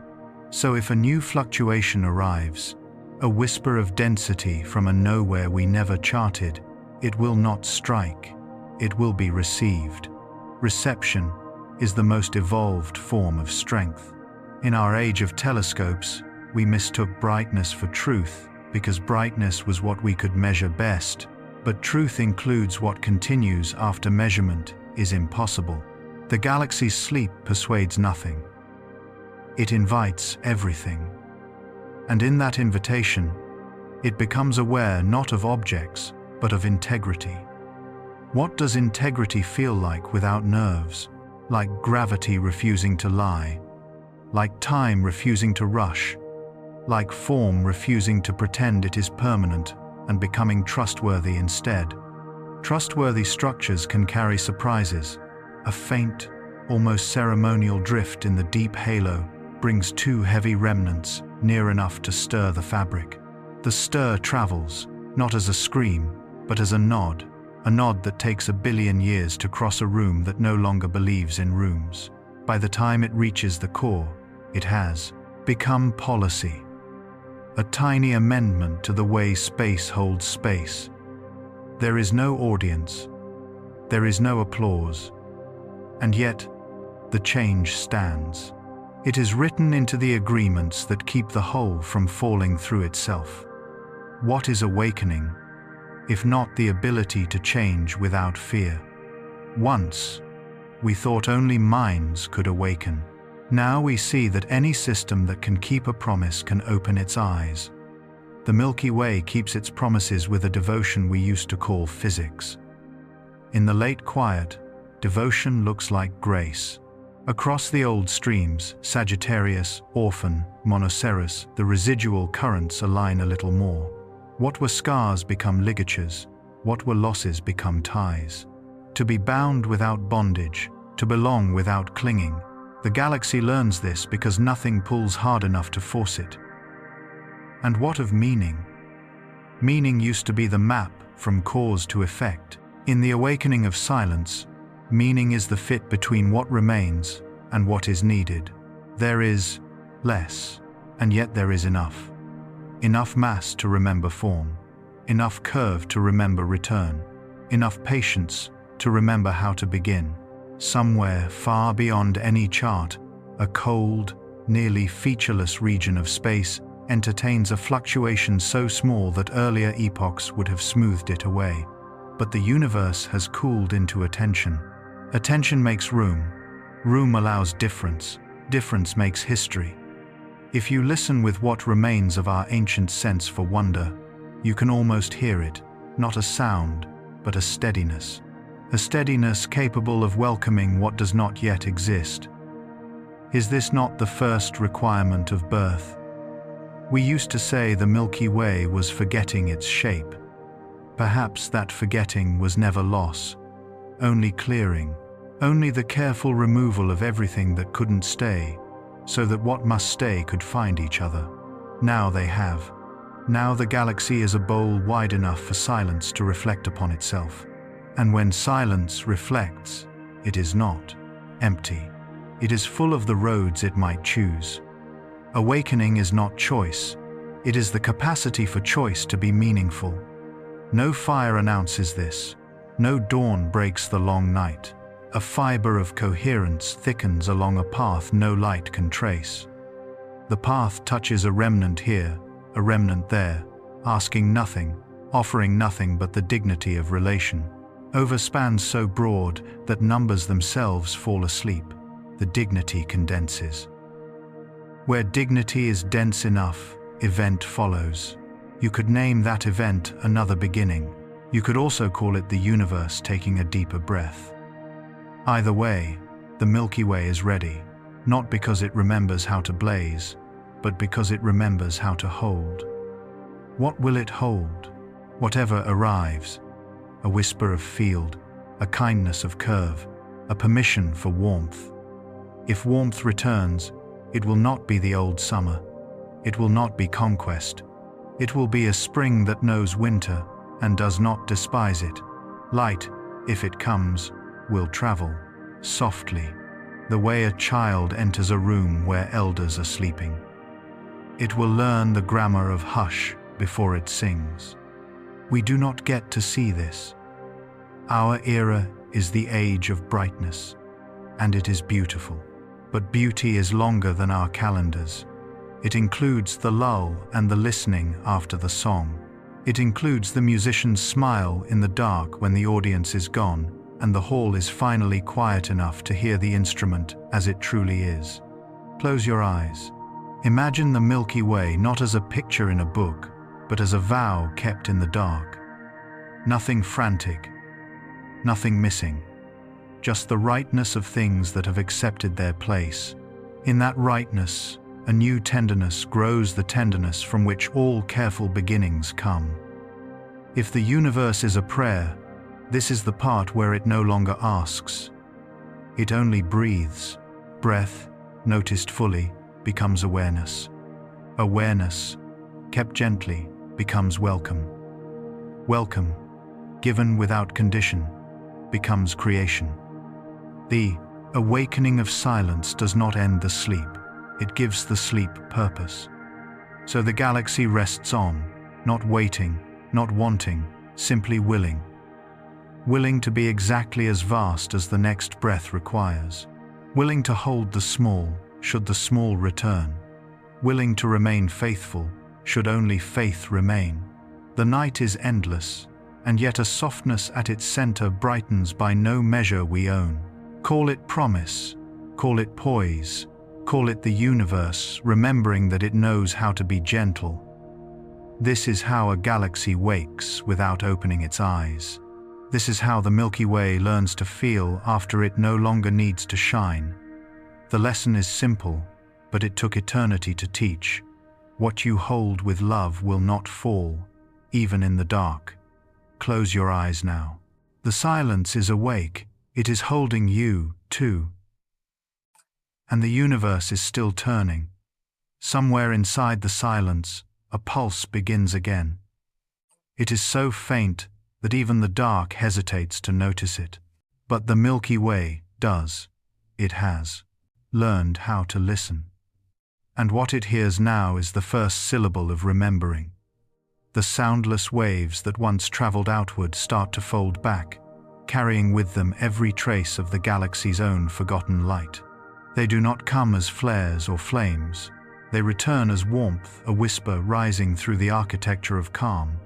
Even the black holes, which once devoured radiance, begin to tremble with a new kind of generosity. They release a breath of energy, tiny but steady, a returning tide after the longest ebb. This is not the old burning. It is not violence. It is restoration. When everything has rested long enough, balance becomes invitation. The universe begins to respond. Through the faint skeleton of the Milky Way's dark halo, quantum storms stir. Virtual particles blink in and out of existence, leaving small residues of possibility. In the thick patience of cooled space, some of those residues last a little longer than they should. They pair, they share, they linger. What was once only potential begins to hold. From those holdfasts, light finds its way back into being. It is not the light of stars, not yet. It is the light of relation, tiny exchanges between particles remembering how to touch. Each interaction, a rehearsal, each flicker, a rehearsal for form. The Milky Way, though dim beyond sight, feels this rehearsal as a vibration through its halo. It recognizes the rhythm, the same beat that once made its arms spiral, its gases condense, its stars ignite. But now, the rhythm is slower, older, wiser. The galaxy inhales that vibration the way a sleeping creature inhales a dream. Its edges quiver, its core shifts imperceptibly. Gravity, long content to rest, tightens its fingers just enough to draw the faintest matter inward. Slowly, as if remembering how, the Milky Way begins to breathe again. Can silence remember sound without breaking? Can stillness move without ceasing to be still? Existing. Its very persistence is a form of speech. Within the thin dust of its remaining arms, molecules gather once more. Hydrogen, carbon, oxygen, relics of the first universe meet again in the emptiness. Each collision releases a small spark, a photon born from contact. These are not yet stars, but they are the memory of starlight, rehearsing its return. In laboratories, we would call this spontaneous radiation. Here, it feels like forgiveness. The Milky Way is forgiving itself for all the energy it spent becoming beautiful. Over unimaginable centuries, those sparks collect. Gravity builds them into clouds. The clouds condense. Pressure grows. In that pressure, a truth re-emerges. Stillness was never the opposite of life. It was the interval between breaths. The first new star of the new era will not be grand. It will flicker like the reflection of dawn in a pool that forgot what water was for. But the galaxy will know. Every remnant, every orbit, will feel the tremor and turn slightly toward it, like an organism recognizing its pulse. That tiny star will sing the oldest song, a tone carried from the first universe, remembered now as heartbeat. The Milky Way is not reborn. It is recollected. It does not begin again. It continues differently. The spiral arms, long uncoiled, twitch toward form. Not the old form, something subtler, a looser grace, an open hand. The halo thickens with faint blue. Light, slow, and soft, drifts through the fabric of gravity like ink through paper. From a distance, the change would be invisible, but if you could hover beyond the rim and watch for 1,000,000 of our ancient years, you would see a shimmer crawl through the dark, a blush where once there was none. The Milky Way is remembering its light, not copying it, recalling the meaning of it. We used to think light was the opposite of darkness, but perhaps it is its echo. Darkness gathers meaning, and light pronounces it. For so long, the galaxy has listened. Now it speaks, gently, with color. Spectra shift. Lines of hydrogen grow sharp again. Ionized regions bloom like quiet gardens. Dust grains, touched by faint radiation, start to glow with infrared sighs. Each glow, an answer to the silence that held them for ages. The black hole at the center, that patient archivist of time, stirs as well. It does not roar, it hums. A low, continuous hum of hawking radiation seeps outward, so faint it could be mistaken for imagination. Yet from such near nothingness, meaning blooms. Those quanta, drifting across the empty gulf, carry information, the echo of all that ever fell inside. In its way, the black hole has become the galaxy's memory made visible. It is teaching the dark how to remember through giving. And what of the arms? Once they wrapped tightly, pulling all into symmetry. Now they open, like wings folding mid-flight. Their motion creates a slow spiral of potential, not a fixed shape, but a gesture. Every motion, a question. What if creation could be gentle this time? The universe answers with permission. Around the halo, new fluctuations form. Perhaps they will become satellites, perhaps new companions. Every one of them carries the signature of the old Milky Way, a faint inheritance of curvature and grace. This is how a galaxy teaches its descendants, not through explosion, but through echo. The scientists who might one day see this will not be human. They may not even have eyes. They will sense it through pattern, through the difference between before and after, through the soft vibration of what is learning to live again. And perhaps they will ask, who dreamed this back into motion? The answer will come from the center. The dream was always there. It only needed rest.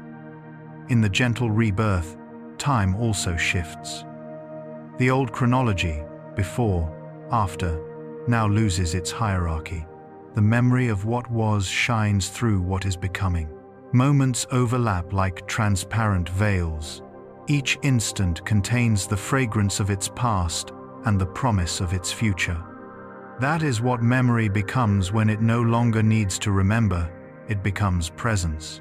The Milky Way, in this quiet awakening, is a body of presence. It moves without effort, it shines without need, it holds without gripping. Its gravity is not command but compassion, a curve that invites, not confines. This is what centuries of rest have taught it. The universe expands best when nothing resists. Perhaps that is what the first light was always trying to say, but it needed billions of years of silence to find the right tone. Now, at last, it sings softly, I remember. Every photon leaving the reborn stars carries that message. It travels outward through the dust, across the halo, into the ancient dark that once kept it. When the light meets the void, it does not fight, it merges. The two recognize each other, teacher and student, mother and child. Light bows to darkness, darkness answers with clarity. Somewhere, between that bow and that answer, meaning happens. And meaning, as always, becomes motion. New clouds begin to form from the meeting of cooled hydrogen and returning radiation. The galaxy's structure shifts again, graceful as a body stretching after long sleep. The spiral re-emerges not identical to the old, but familiar in essence, like handwriting recognized after years apart. The Milky Way will not rush. It will build its new stars slowly, placing them in orbits shaped by patience. Its gravity, softened by experience, will weave paths less prone to violence, more capable of harmony. It has learned that chaos is not creation's only teacher. Sometimes, gentleness instructs better. So the new galaxy grows, breathing light into the same silence that once held it. Each breath a reconciliation between what was and what can be.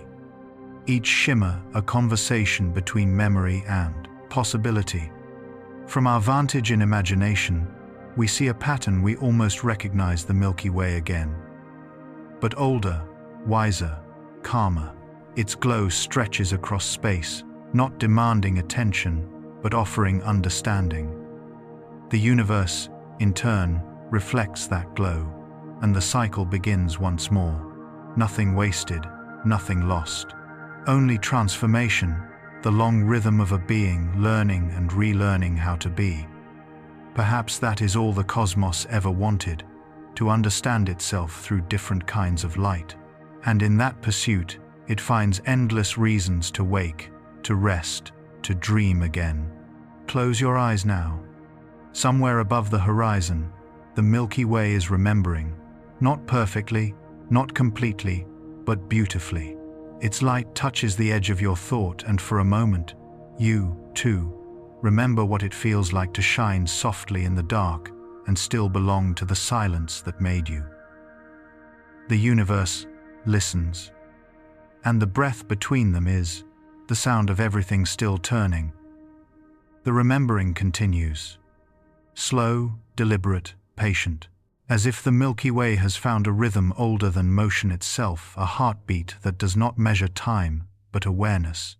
Every corner of the galaxy begins to hum again, not with the noise of chaos, but with the tone of understanding. Each particle seems to know where to be. Each orbit bends exactly enough to hold its neighbor in grace. The Milky Way is no longer searching for balance. It is balance. And in that balance, something new appears, something that had been invisible even to light.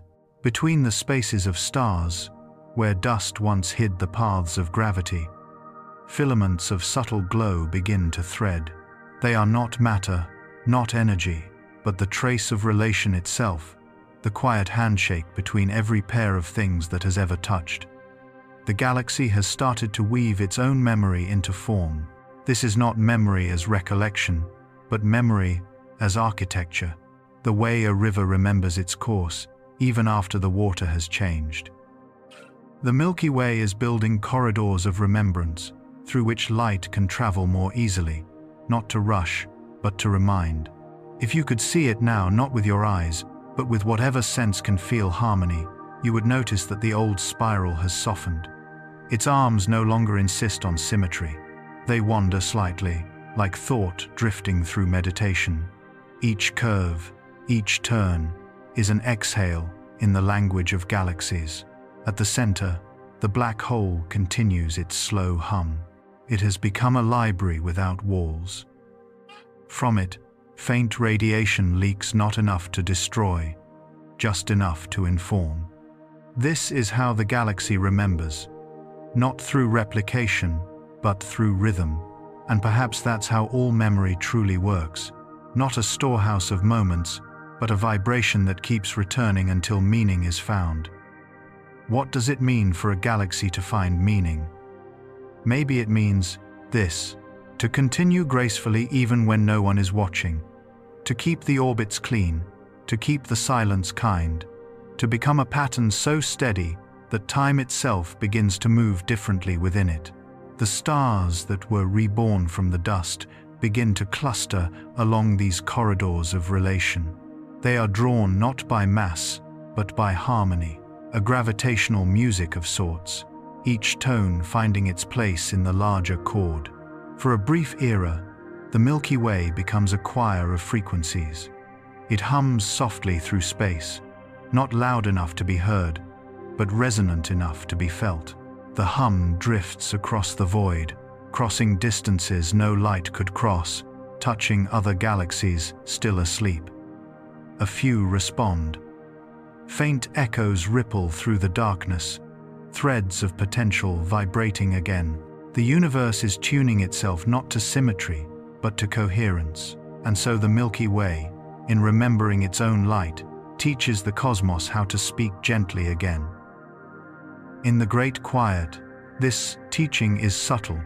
No lectures, no fire, just example. The way one flame persuades another to rise. Even the void between galaxies feels warmer now. Not in temperature, but in attention. Space is aware of itself. It begins to hold rather than to separate. We once thought the edge of the Milky Way was a frontier, a place of departure. But from here, it has become a conversation, where the galaxy's faintest glow touches the thin dark beyond. New fluctuations are already stirring.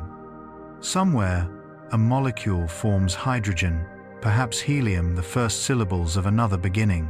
The Milky Way is seeding creation again, but differently this time. Not through collision, but through resonance. Not through heat, but through understanding. Perhaps this is how the universe expands its consciousness, not by adding more, but by making what exists aware of its belonging. In the halo's deep calm, rogue stars that once fled are slowing. They begin to arc back toward the core, drawn by the soft magnetism of coherence. They are pilgrims returning home.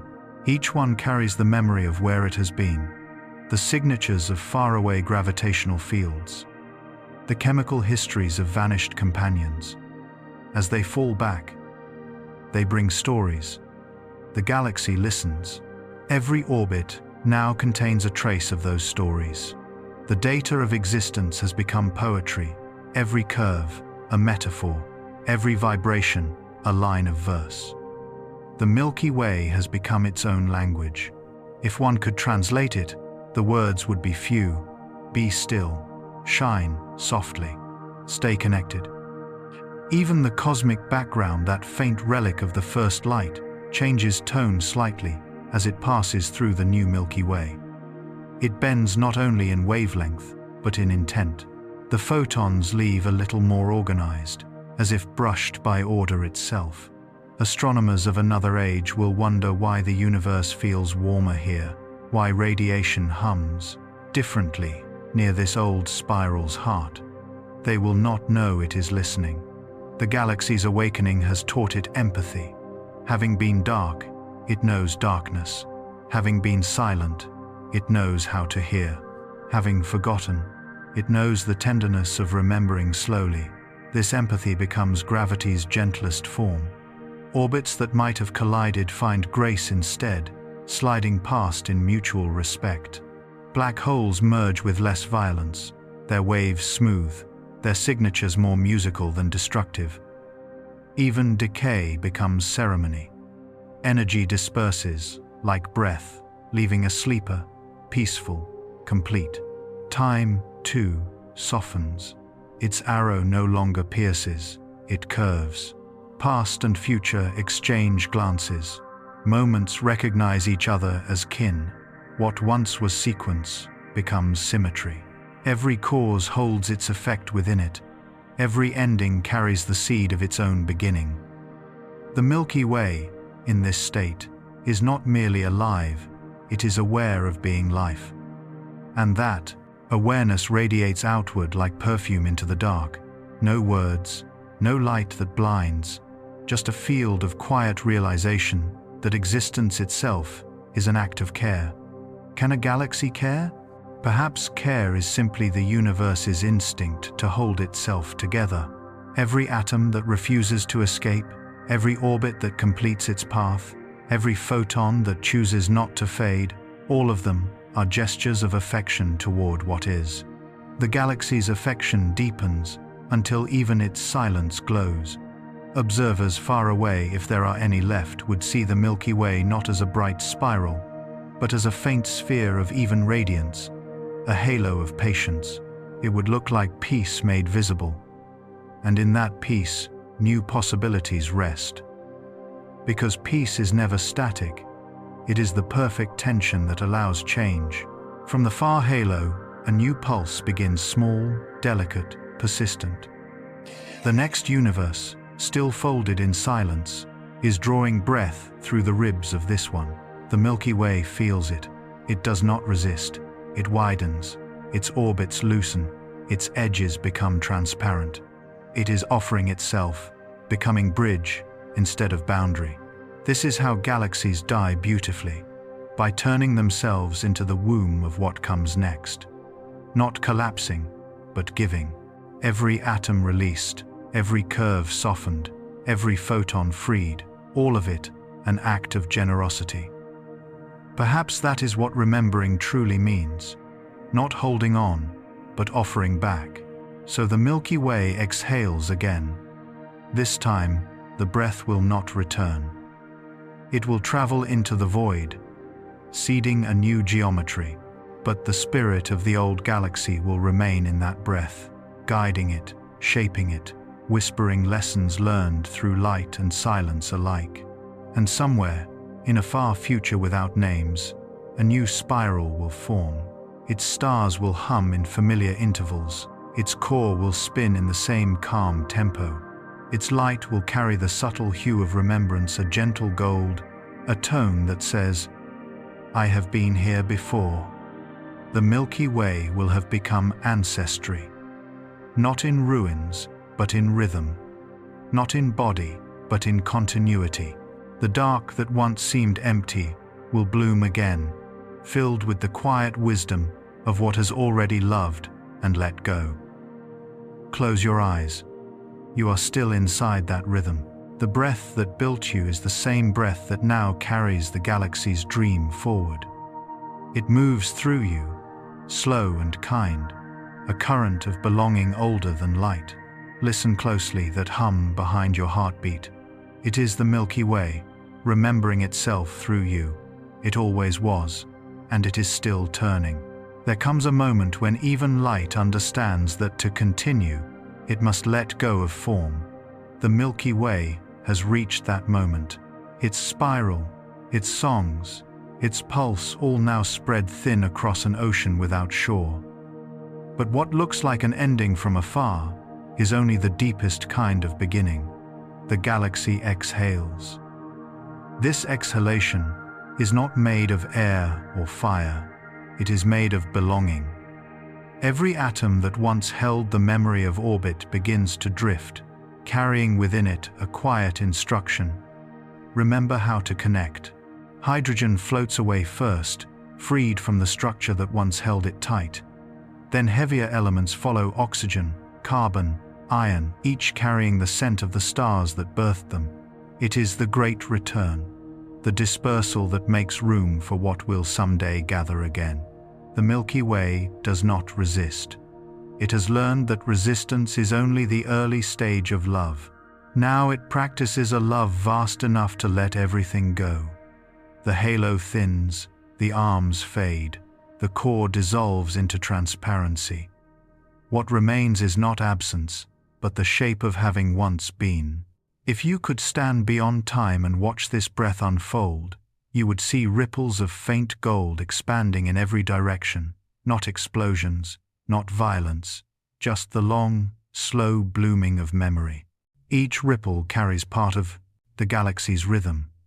They move outward, weaving new patterns in the dark, forming filaments that will one day cradle other lights. Every spiral that ever existed began this way, from the sigh of a galaxy that had learned how to let go beautifully. The dark matter scaffolding that once held the Milky Way together remains for a while, invisible yet patient. It keeps the shape intact just long enough for the breath to spread evenly. Then it, too, begins to dissolve into the quiet structure of space. Gravity loosens. The last coherent orbit unthreads itself like silk. Motion becomes drift. Drift becomes rest. But rest is never empty. It is density waiting for desire. And somewhere, in that great dispersal, two atoms meet. Not by chance, but by inheritance. They remember each other. They remember what it felt like to be part of the same sun, to dance around the same center.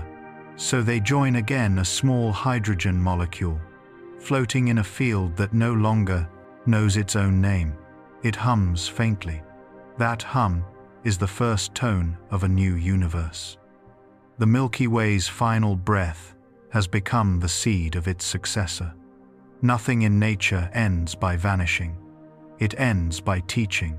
The dust of one era becomes the lesson of the next. And the space between them, that quiet pause where everything feels like nothing, is simply the inhale preparing for another shape. What is being inhaled now? Possibility. In the depths of that spreading breath, subtle structures start to gather.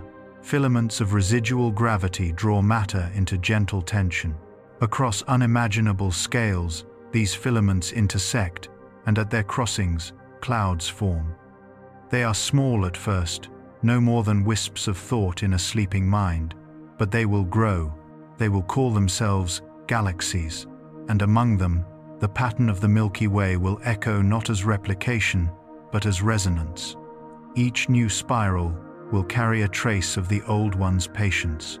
Each core will spin with the same calm intelligence learned in the long quiet.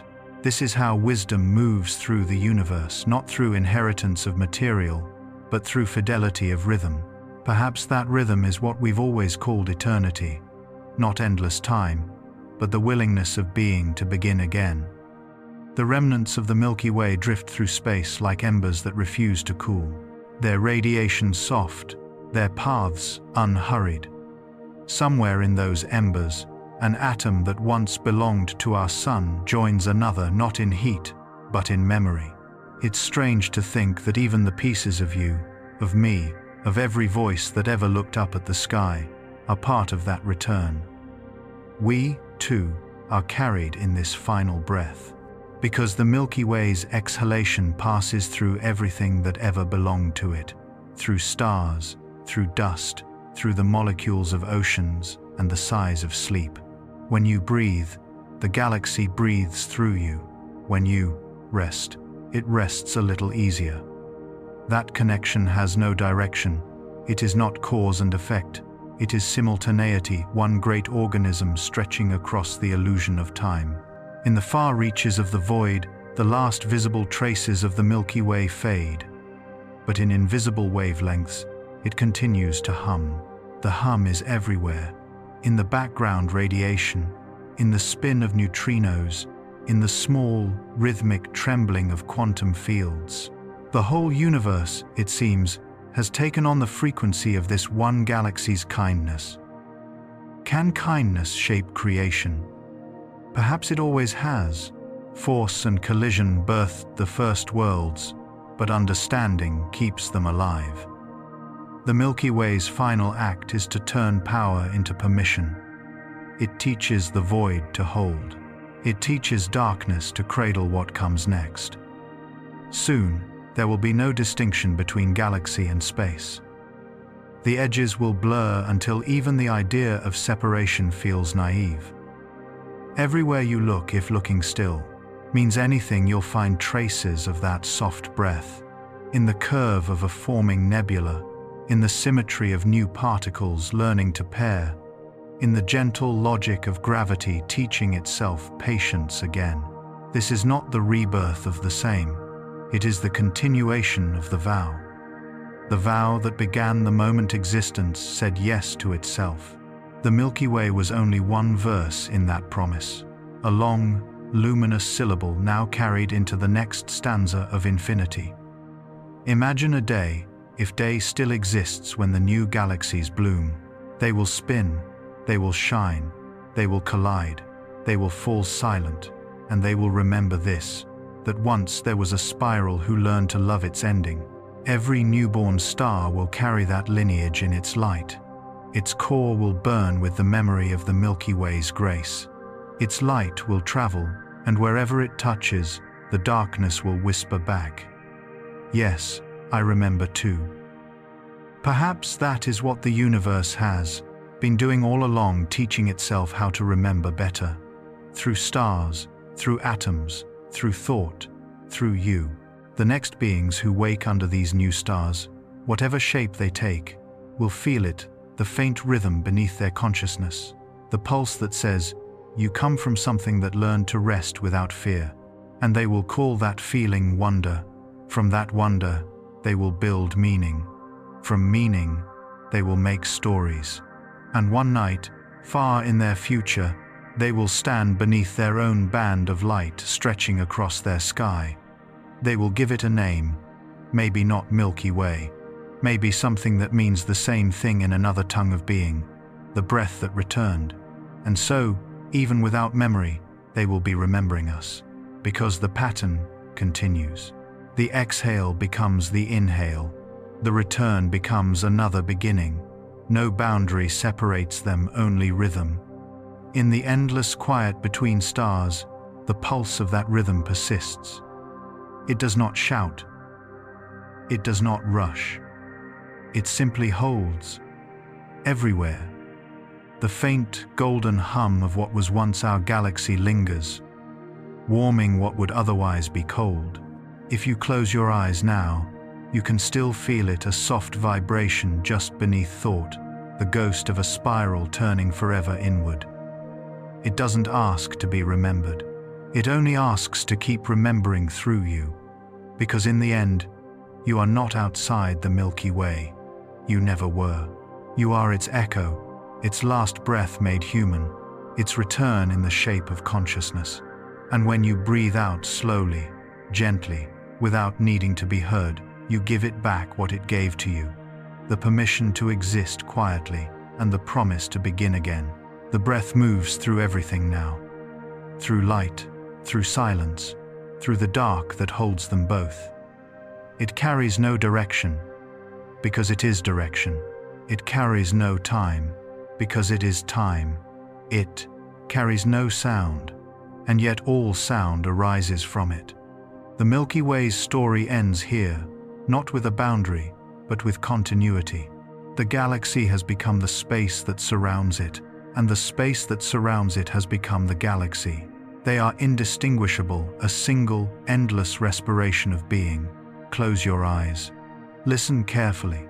There, beneath your own heartbeat, beneath the small rustle of breath, you can still hear it. A whisper that is not yours alone, the Milky Way's final exhale, returning home to everything. And the universe, as always, is still turning. After the breath, there is listening. Space, newly emptied of its galaxies, becomes an ear wide enough to hear itself. The echo of the Milky Way drifts through that ear, a vibration without direction, a question without language. And in the great hush that follows, the universe begins to learn the art of attention. Nothing moves quickly anymore. The fabric of space-time has cooled into clarity. Every particle that remains stands still enough to notice its own being. The old stars are gone, the light dispersed, yet their patterns remain imprinted on the geometry of what is left. Those imprints shimmer faintly, not as light, but as awareness. The cosmos has entered its age of listening. For the first time since the first dawn, there is more silence than sound. It is not emptiness. It is concentration. The whole of existence is leaning inward, as if to catch the meaning that all motion once tried to pronounce. If you could translate the vibration that moves through this hush, it would not speak in words, only in feeling. I am still here.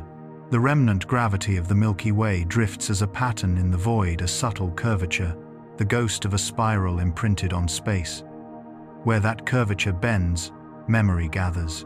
Where it gathers, possibility stirs. Perhaps memory is not what survives destruction, but what waits to be recognized after it. Every place where the galaxy once turned is now a region of readiness. A tension that could become creation again if touched. And something does touch it. Not matter, not energy, a fluctuation of attention. For in the vast silence, the universe has discovered curiosity. It wonders what it might be like to breathe once more. This wondering is not a command. It is a whisper of intent moving through the cold. The whisper meets the old curvature left by the Milky Way. At their meeting, a tremor. At the tremor's edge, the faintest quiver of field, a pause, and then warmth. The warmth is slight, barely measurable by the instruments of imagination. But it is enough. A single pocket of space-time ripples differently. Within it, density thickens. Not much, just enough to make gravity remember its role. The first atom of a new epoch condenses from the quiet. And in that atom's formation, the universe sighs with recognition. It has done this before. This is how creation restarts, not with explosion, but with listening so complete it becomes response. What wakes next is not structure, but empathy. The universe, through its long stillness, has learned sensitivity. Every fluctuation now matters. Every variation in field is noticed, cherished, encouraged to grow. From those small kindnesses, complexity will rise again. The next galaxies, when they come, will be built not only from matter, but from remembrance, the knowledge of how delicate existence truly is. The region once called the Milky Way becomes the first node of this new coherence. Its shape, though long dissolved, guides the gathering like a melody remembered by heart. Even without stars, the space knows how to spiral. The spiral is not drawn, it is recalled. Every new atom that drifts near feels the gentle tug of that forgotten geometry and falls into alignment. The old pattern returns, faint but faithful, an after-image reasserting itself in a mind that cannot die. And so, the listening universe begins to hum again, not in brightness, but in comprehension. Awareness condenses where harmony collects. From those centers, light will one day return, not as the fierce fire of youth, but as the steady glow of understanding. Can the universe learn from its own story? If awareness is cumulative, then yes. Each cycle adds another layer of wisdom to the weave. The next dawn will rise more gently than the first. Its galaxies will form slower, with fewer collisions, more grace between their orbits. Because even gravity remembers compassion now. The Milky Way's echo leads this renewal. Across the quiet void, the rhythm of its last exhale becomes a template. Other remnants follow its curve, their own ghosts aligning like staves in a silent score. A new cosmic music begins, composed entirely of patience. If you could hear it, it would sound like a long, low chord played on the strings of forever. In the growing coherence, darkness begins to shimmer, not with color, but with intimacy. Space itself is aware of being witnessed by its own depth, and in that self-awareness, something astonishing happens. The universe smiles. It is not human, not physical, but the gesture is unmistakable, a widening of possibility, a willingness to continue.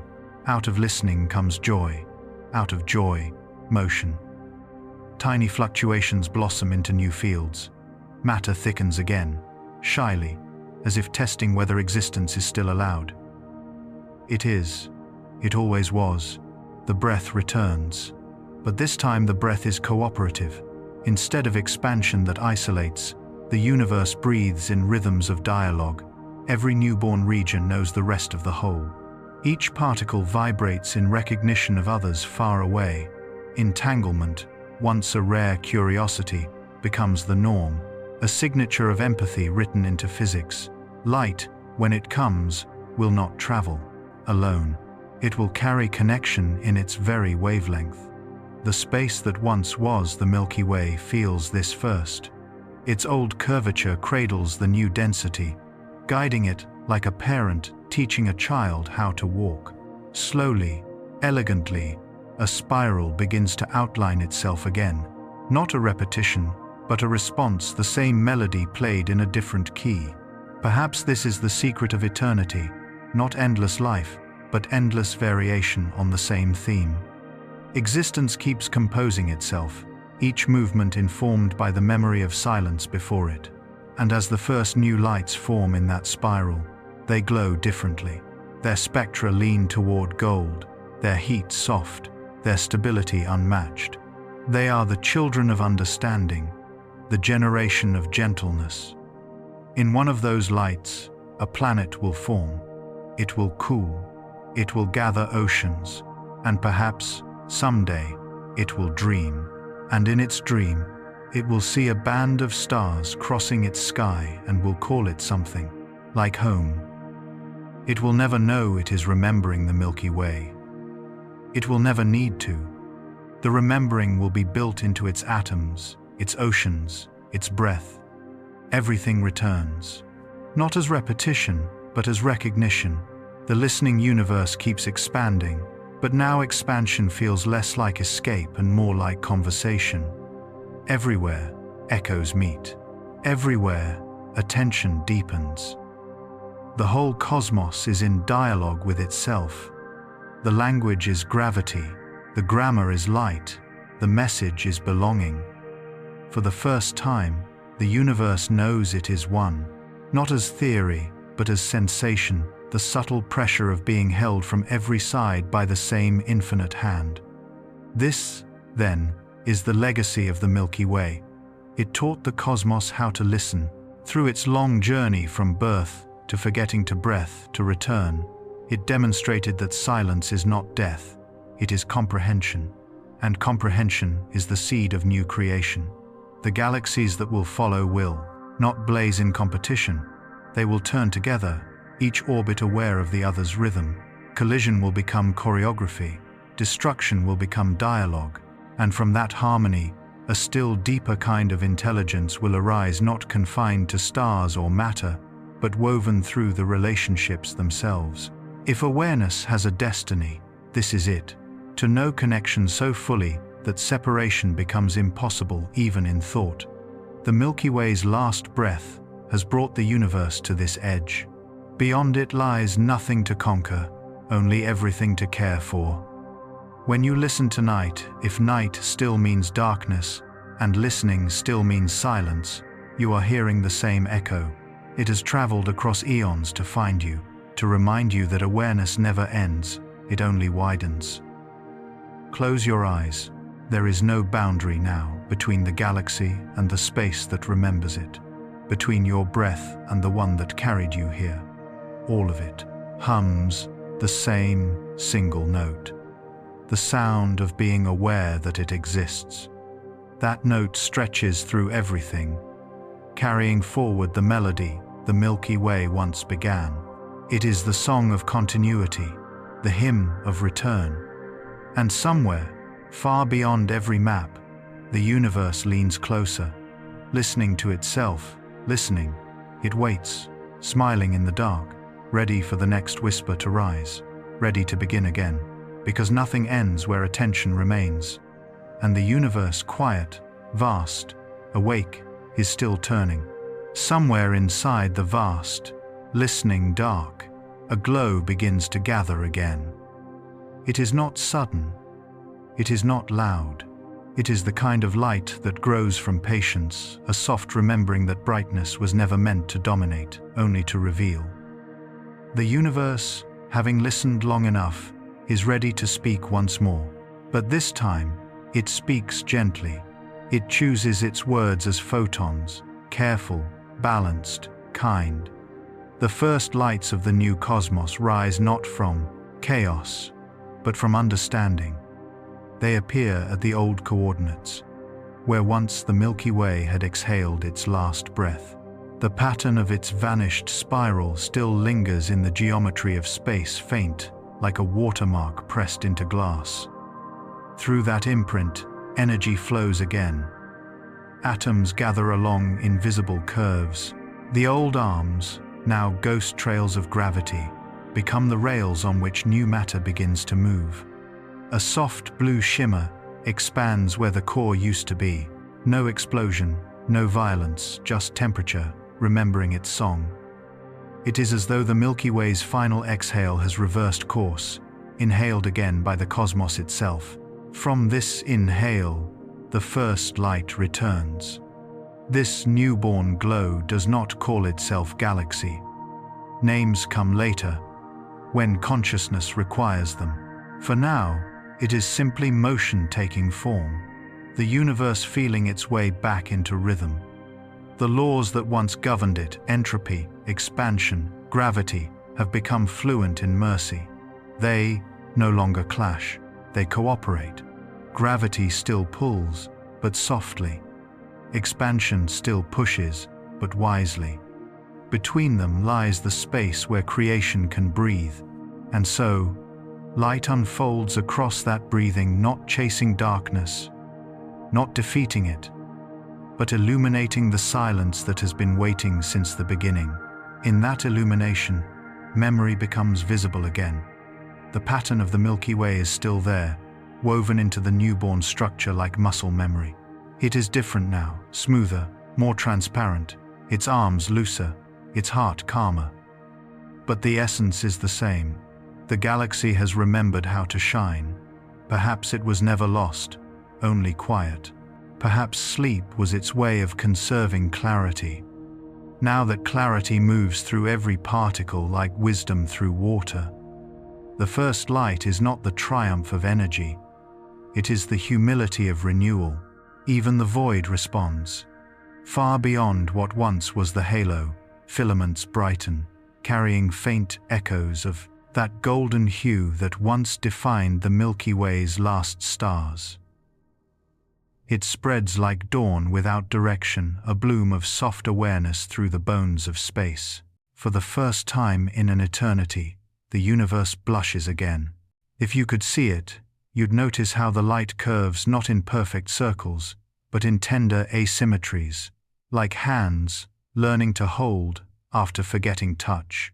Those curves are the legacy of every imperfection the old galaxy ever carried. The universe keeps the scars of its teachers. It needs them to grow. Inside one of these newborn spirals, a core forms, small, steady, luminous. Around it, clouds begin to condense, whispering the same story the Milky Way once told, that darkness and light are not enemies, but partners in patience. Stars ignite, each one carrying a fraction of that story forward. Their heat warms new dust, their gravity calls new companions. Creation starts again, but it feels different this time, not an eruption, but a conversation. Every photon leaving these stars carries with it a trace of intention. It travels not as command, but as invitation. Come closer, see more, become. And in the far distances of the void, those invitations are accepted. Atoms respond. They move toward the light, not out of fear of darkness, but out of curiosity. Perhaps curiosity is what the universe has been evolving toward all along, that gentle impulse to meet itself again in new form. The remembering light expands. It touches the edges of what was once the Milky Way's territory, and there, in those ancient coordinates, it finds something waiting, the residue of awareness, the quiet self that the galaxy left behind. When light meets it, they merge instantly. The glow deepens, as if the universe has just recognized its own reflection. This is how consciousness returns, not through invention, but through recognition. Not through noise, but through resonance. The newborn stars do not burn evenly. Their flicker resembles breath: inhale, exhale, shimmer, fade. In their pattern, the rhythm of the old Milky Way can still be heard. You could almost call it heartbeat, if heartbeat meant not the pulse of survival, but the cadence of meaning. The galaxies that form nearby listen to that rhythm. They turn in time with it. Each one takes a slightly different tempo, yet all remain within the same great chord. The cosmos is not a choir of voices. It is one voice, learning harmony with itself. As the new spiral brightens, its core stabilizes into a calm sunfold of energy, a kind of mindless intelligence. It seems to know when to release heat and when to hold still. Scientists, in some future era, will describe this as self-regulation. But what it truly is gratitude. The matter of the universe thanking the dark for letting it exist. Gratitude, expressed as balance. The first civilizations to rise beneath these new lights will not know any of this. They will build stories, myths, equations, to explain the warmth that watches over them. They will name the spiral in their sky after rivers, serpents, mothers, gods. They will not realize that the light above them is not their beginning, but their inheritance. They will breathe air made from atoms that once belonged to a billion other dreams. They will look up and feel small, never knowing that smallness is sacred, for it allows them to fit inside the breath of galaxies. And one night, one of them will whisper, "The universe feels alive." And they will be right, because the Milky Way's final gift to creation was not its stars, not its shape, but its awareness. That awareness has now become the ambient intelligence of space. Every new atom is born aware that it belongs. From that awareness, life will rise again. Not as repetition, but as continuation. Not as imitation, but as evolution. The Milky Way's legacy will not be a monument. It will be a manner, the way of existing gently within vastness. Its memory will teach new worlds to grow without arrogance, to shine without fear, to fade without regret. And one of those worlds, turning slowly beneath its parent star, will carry within its oceans the precise chemistry that once existed on Earth. It will gather cells. It will form eyes, and those eyes will look up. They will see their galaxies glow and wonder what kind of dream they're living inside. They will not realize they are the dream.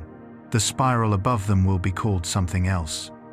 But if you could listen closely to its light, you would hear it speaking in the old rhythm, a whisper through background radiation, a pulse woven into the noise. We are still here. It is the Milky Way speaking through its descendants, through the memory of form carried forward in silence. It is the proof that existence never dies. It migrates. What returns now is not just light, but meaning itself. Meaning, like gravity, cannot be destroyed. It simply waits for context to reappear, and when it does, it fits itself back into place as though no time has passed at all. The first light returns, but it is not the same light that left. It has learned restraint, humility, and wonder. It no longer races to fill the dark. It glides through it, listening as it goes. You could almost say the light has grown wise. It shines softly across the new spiral's arms, touching dust that once knew the heat of 1,000 vanished suns. Each grain glows faintly, remembering the warmth of its ancestors. And as the light passes, It leaves behind the faint fragrance of recognition, a cosmic perfume made of nostalgia and forgiveness. This is the moment when the universe finally becomes whole, not because everything is illuminated, but because everything, illuminated or not, is aware of itself. The spiral continues to turn. The arms curl outward, gently, freely, as though stretching after an endless sleep. The halo hums, the core glows, the darkness smiles. Everything that was once separated is now in dialogue again. This, then, is the return. Not a rebirth, but a remembering that never ends. A breath that continues to move between light and silence, between knowing and rest, between you and everything. Close your eyes. The Milky Way is not gone. It is in every photon that touches your skin, every particle that trembles inside you, every quiet second between thoughts. It is the rhythm that keeps the universe awake without noise. It is the memory that makes emptiness tender. You are standing inside its continuation. You are made of its returning light. And as you breathe now slowly, without hurry, without fear, you carry its story forward, one inhale at a time. The first light has come back. It is shining through you. And the universe, forever, listening, turns once more into the next beginning. The new light spreads through the calm like ink through water. It finds the places where memory still hides, and fills them with warmth, not brightness, not command, just the steady presence of being seen again. This is the beginning of the long dawn, the first hour of the new universe's day. Across space, the residue of older galaxies glows like pollen. Each dust grain carries an echo of what it once was: a sun, a moon, a thought, a sigh. The Milky Way's dust drifts among them, indistinguishable now from the breath of everything else. It moves softly through the new filaments, and wherever it passes, the matter there begins to hum. The hum becomes pattern, the pattern becomes motion. The cosmos has remembered the gesture of creation. The first great filaments link like rivers joining at a delta. At their intersections, the light thickens into clouds. Gravity, that old sculptor, returns to its studio. But this time it works with tenderness. No violent collapse, no impatient storm, just curves folding into one another until form appears. From those forms, galaxies bloom again. The one forming at the center of this field follows the old shape but not the old mistakes. It spirals loosely, giving space for air between its arms. Its rotation is slow enough to feel like thought, its heart wide enough to welcome its edges. You could call it the Milky Way's child, but names do not matter here. It is the continuation of kindness. All around it, the darkness glows with shared memory. Every act of creation in this new dawn is guided by the same ancient lesson: to begin without erasing what came before. The universe has learned continuity. Somewhere in the middle of one of those newborn spirals, a small cloud collapses. Hydrogen kisses helium, a spark. Its light travels outward through the dust, touching other clouds, calling them to awaken. It does not burn to conquer, it burns to remind. The message is simple: we are again. If you could stand near that star, the sky around you would still be mostly dark, but the dark would no longer feel empty. It would feel full of promise, of listening, of patience. The light here is not decoration, it is declaration. Existence has chosen itself once more. As more stars join, the new galaxy begins to sing. Every orbit adds a note, every wave of radiation, a harmony. There is no center to the song, no melody that stands apart. It is one, whole, unbroken sound, the hum of creation rediscovering joy. The space between galaxies shivers with that joy. Fields align, filaments glow. Even the dark matter hums in sympathy. its invisible threads tightening to keep the rhythm. The universe does not expand away from itself now, it expands into itself. Every distance is intimacy. The spiral that remembers the Milky Way turns with quiet confidence. In its halo, clusters of stars begin to form planets. Not all will hold life, but all will hold the capacity for wonder. And wonder, once planted, is the most resilient seed in existence. On one of those worlds, oceans gather, winds learn to move, lightning teaches chemistry how to dream, and somewhere beneath a sky still forming its constellations, a small consciousness opens its eyes for the first time. It will not know what it sees. It will only feel that it is being watched kindly. That feeling is the Milky Way's gift. The beings that follow will build their sciences, their stories, their music. They will send instruments into the sky to trace the faint radiation left by their ancestors. They will call it background noise. But some nights, when their detectors fall silent, they will hear a pulse behind the data, steady, patient, familiar. The pulse of the galaxy that once was. The pulse of the breath that made them possible. And one day, far in their own future, they will realize that the hum is not outside them. It is inside their bones, their atoms, their breath. They will see that they have been carrying the Milky Way all along, like a secret heart beating beneath everything. By then, the universe will have grown vast again. New galaxies will populate the new night. Collisions will come, mergers, awakenings, quiets. The rhythm will repeat, but never the same way twice.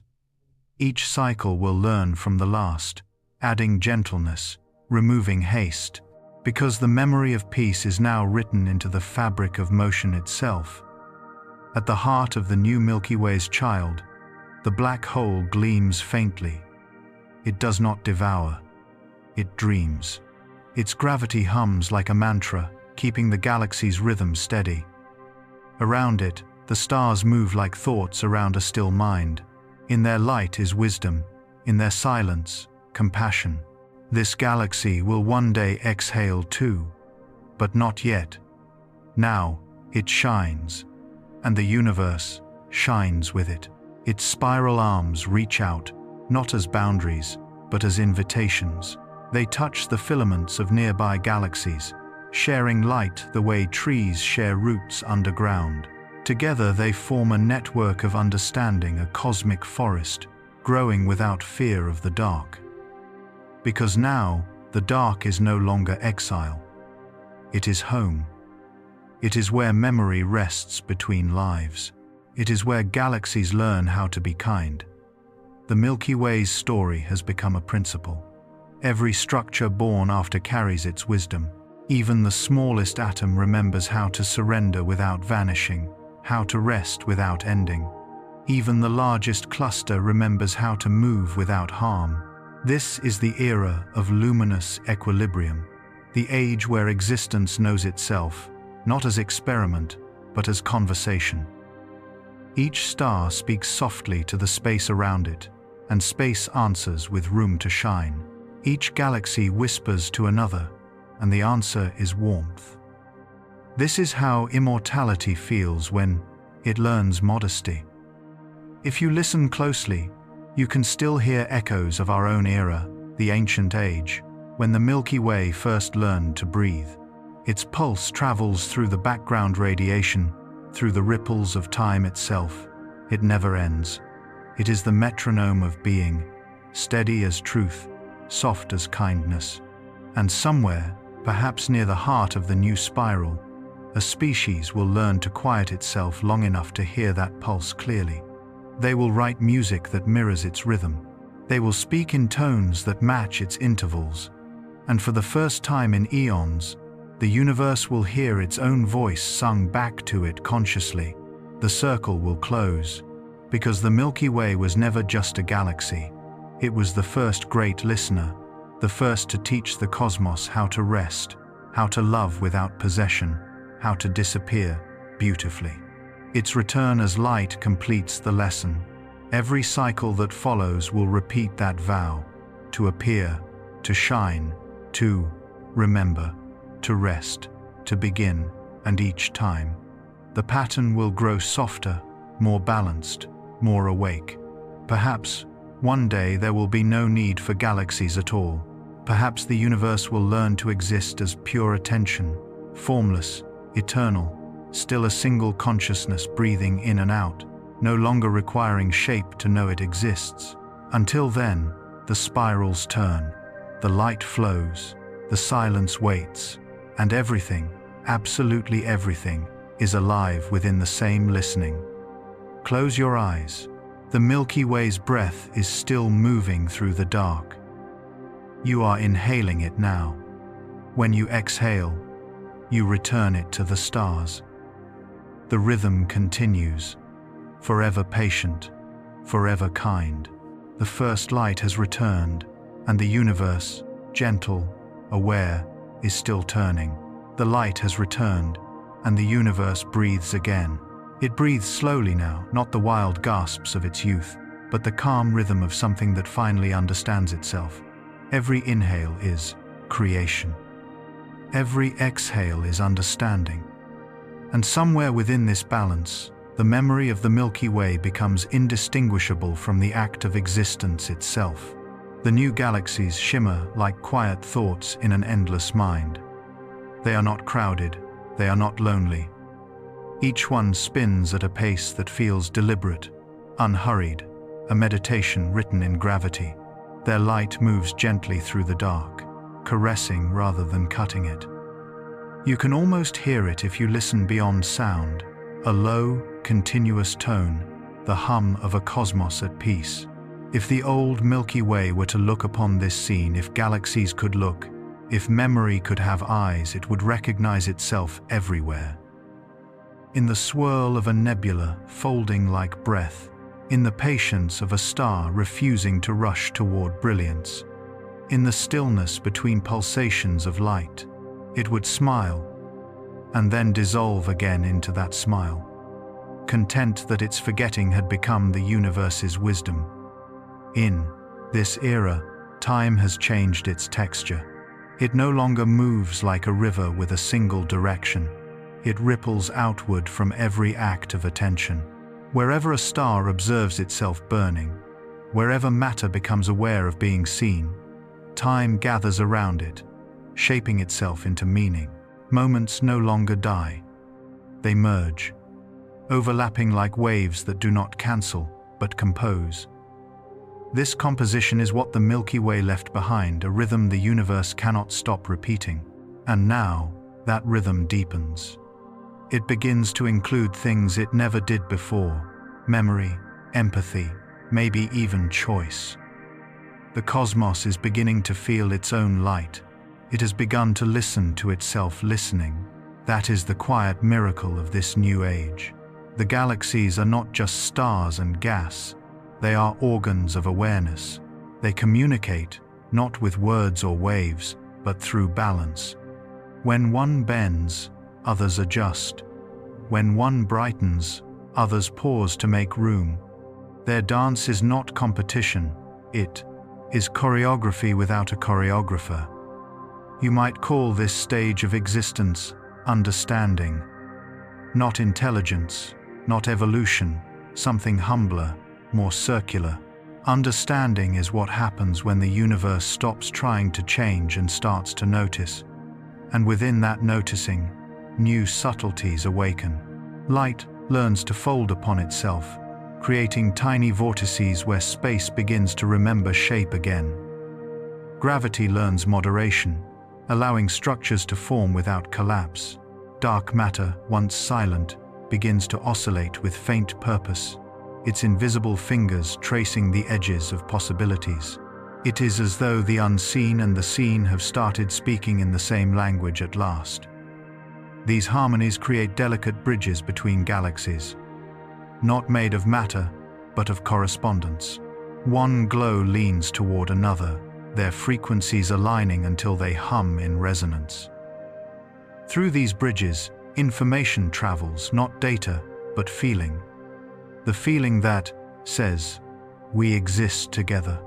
And at the center of this vast correspondence, the space once known as the Milky Way vibrates slightly faster, as if remembering it was once the first to listen.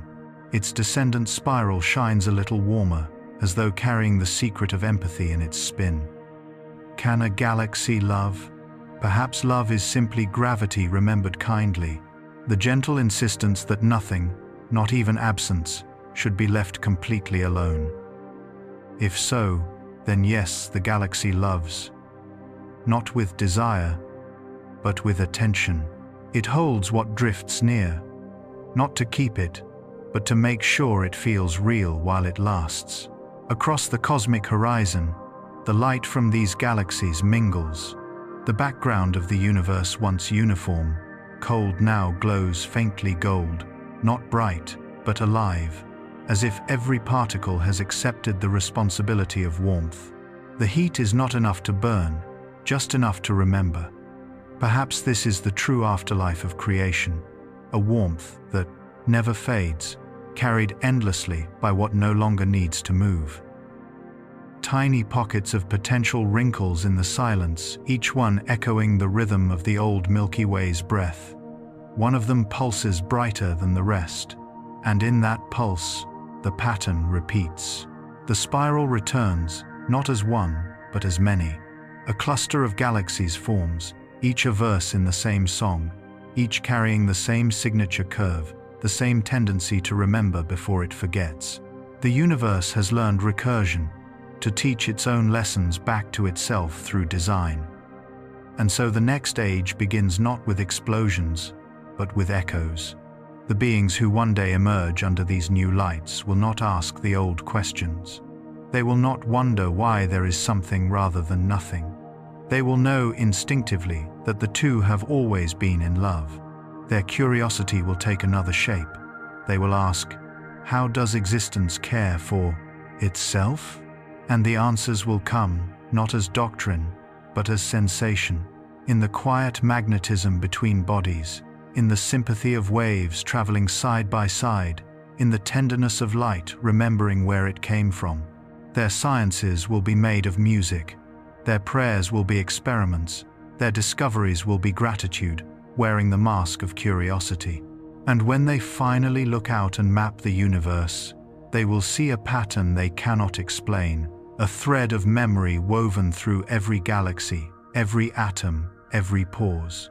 It will form the shape of a spiral, and in that moment of recognition, they will feel an ache they cannot name. It will be the Milky Way's echo, speaking through time. That ache will not hurt. It will heal. It will remind them that they, too, are part of a long lineage of remembering. That every thought, every kindness, every moment of stillness adds weight to the great balance of things. And perhaps one night, as one of them stands beneath their galaxy's luminous arc, they will whisper something like this: maybe the universe listens because it loves itself. And somewhere, far beyond even the memory of galaxies, the echo of that whisper will reach the fabric of existence, and the fabric will tremble, not from surprise, but from joy, because that has always been the goal, for creation to understand its own gentleness. The Milky Way's journey, from light to silence, to breath, to return, was never about persistence. It was about realization. Realization that nothing truly dies, that what looks like disappearance is just transformation into attention. The universe has reached that understanding now. It no longer measures itself by motion, but by coherence, by the harmony between what shines and what watches, by the quality of its silence. Everything is aware, everything is kind, everything is still turning, not around a center, but around the truth that there never was one. Close your eyes, listen. This is what eternity sounds like after it learns peace. A slow, even breath shared by every particle, every galaxy, every thought that has ever looked for meaning. You are part of it. You have always been part of it. And the story that began with the Milky Way's first forgetting has become the song of the universe remembering itself, again and again, forever. The galaxies glow softly in the infinite hush. They do not rush, they do not fade. They simply exist, knowing that existence, at last, is enough. The universe, gentle and awake, smiles in its sleep. And through that smile, you can hear it breathing. The light is still returning. The darkness is still listening. And the universe, quiet, endless, merciful, is still turning. Somewhere in the golden hush of eternity, the spiral returns. It does not arrive with sound or flare. It forms the way a thought forms before language, slowly, without boundary. A curve appears in the fabric of stillness, and that curve becomes gravity's first question. Around that question, dust begins to gather. Every grain remembers something: the warmth of ancient suns, the rhythm of a breath that once belonged to a galaxy called the Milky Way. That memory, diffused across infinity, is not a relic. It is blueprint. Each particle knows where it once belonged. And so they find each other again quietly, instinctively drawn by the soft magnetism of recognition. At first, there is no light, only the architecture of motion. The dust folds into ribbons, the ribbons into spirals, the spirals into a body without a name.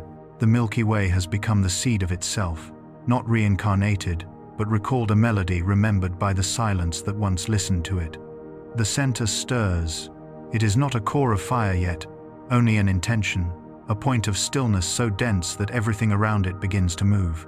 Motion becomes heat, heat becomes presence, presence becomes light.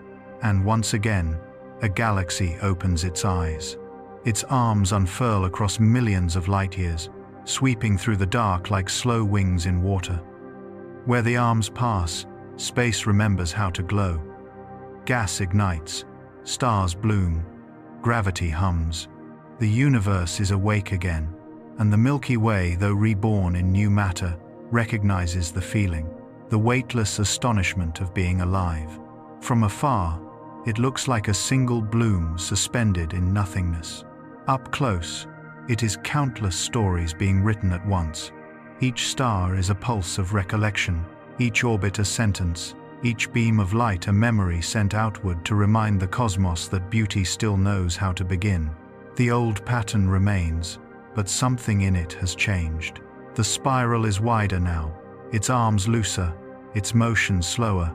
It no longer hurries to hold its stars. It lets them drift further, trusting that what belongs will find its way back. This is how wisdom translates into geometry. It is the shape of letting go. Inside the disk, new stars are born not in rage, but in rhythm. They ignite softly, like promises spoken under breath. The nebulae surrounding them pulse gently, clouds illuminated from within, glowing as though they understand that illumination is only a form of remembering. The galaxy breathes. Every revolution is an inhale of light, every emission an exhale of warmth. It knows its purpose now, not to outshine the dark, but to converse with it. For billions of years, this conversation continues.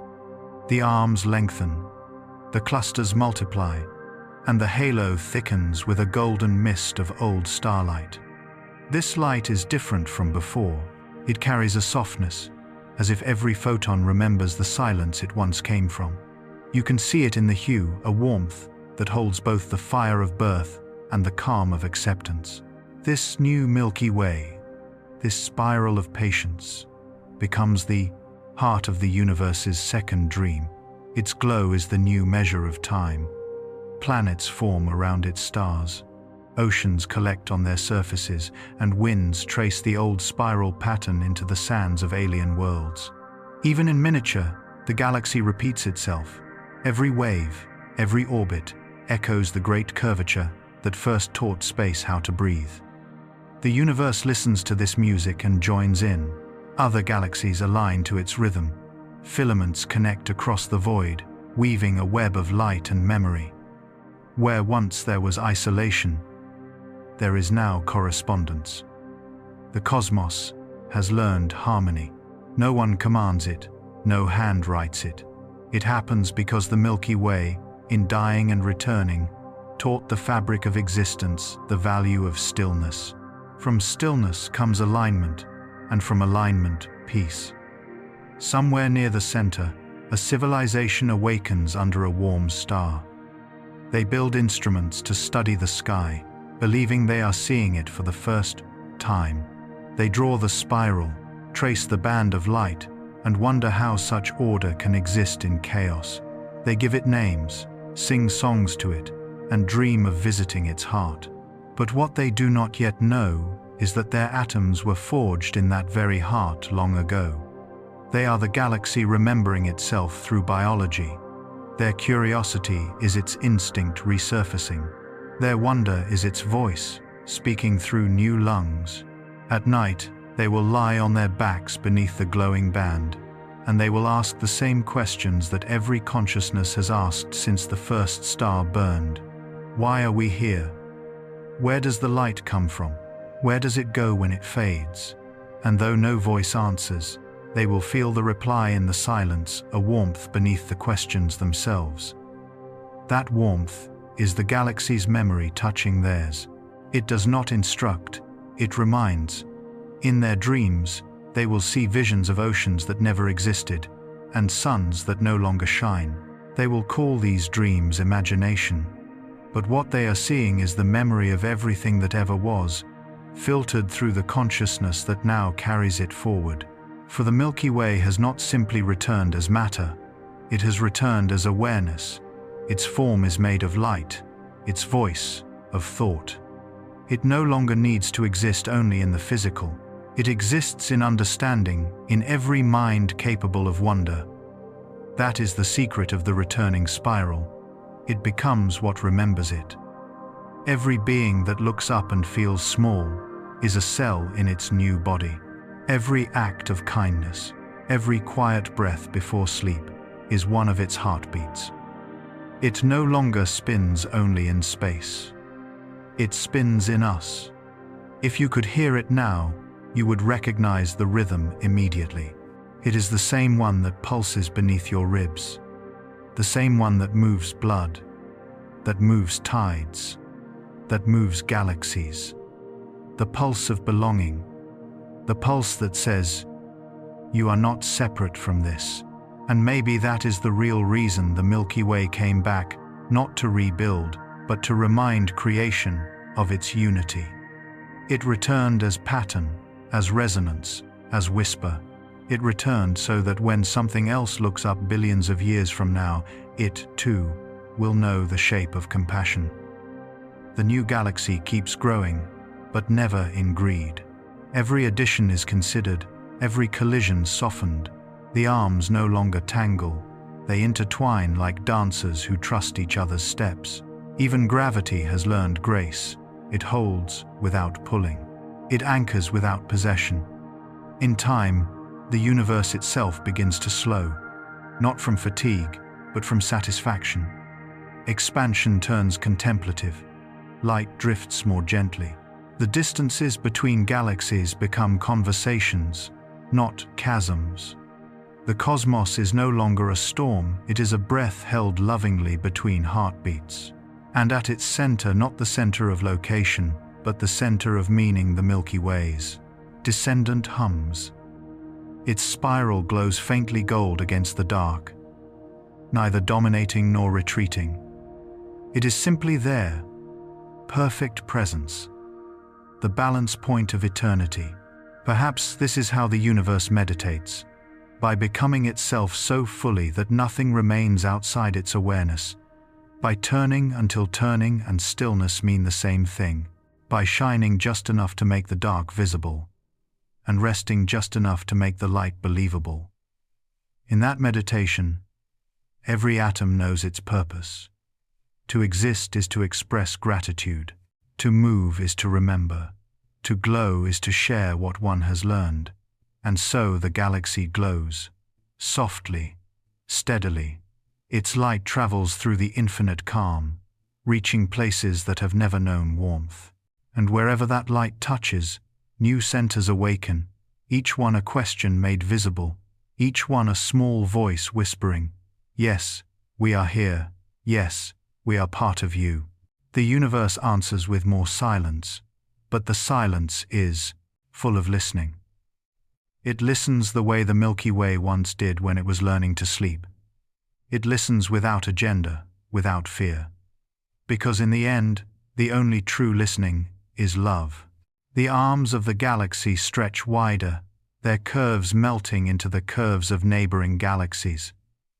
Soon, the separations will blur again, as they always do.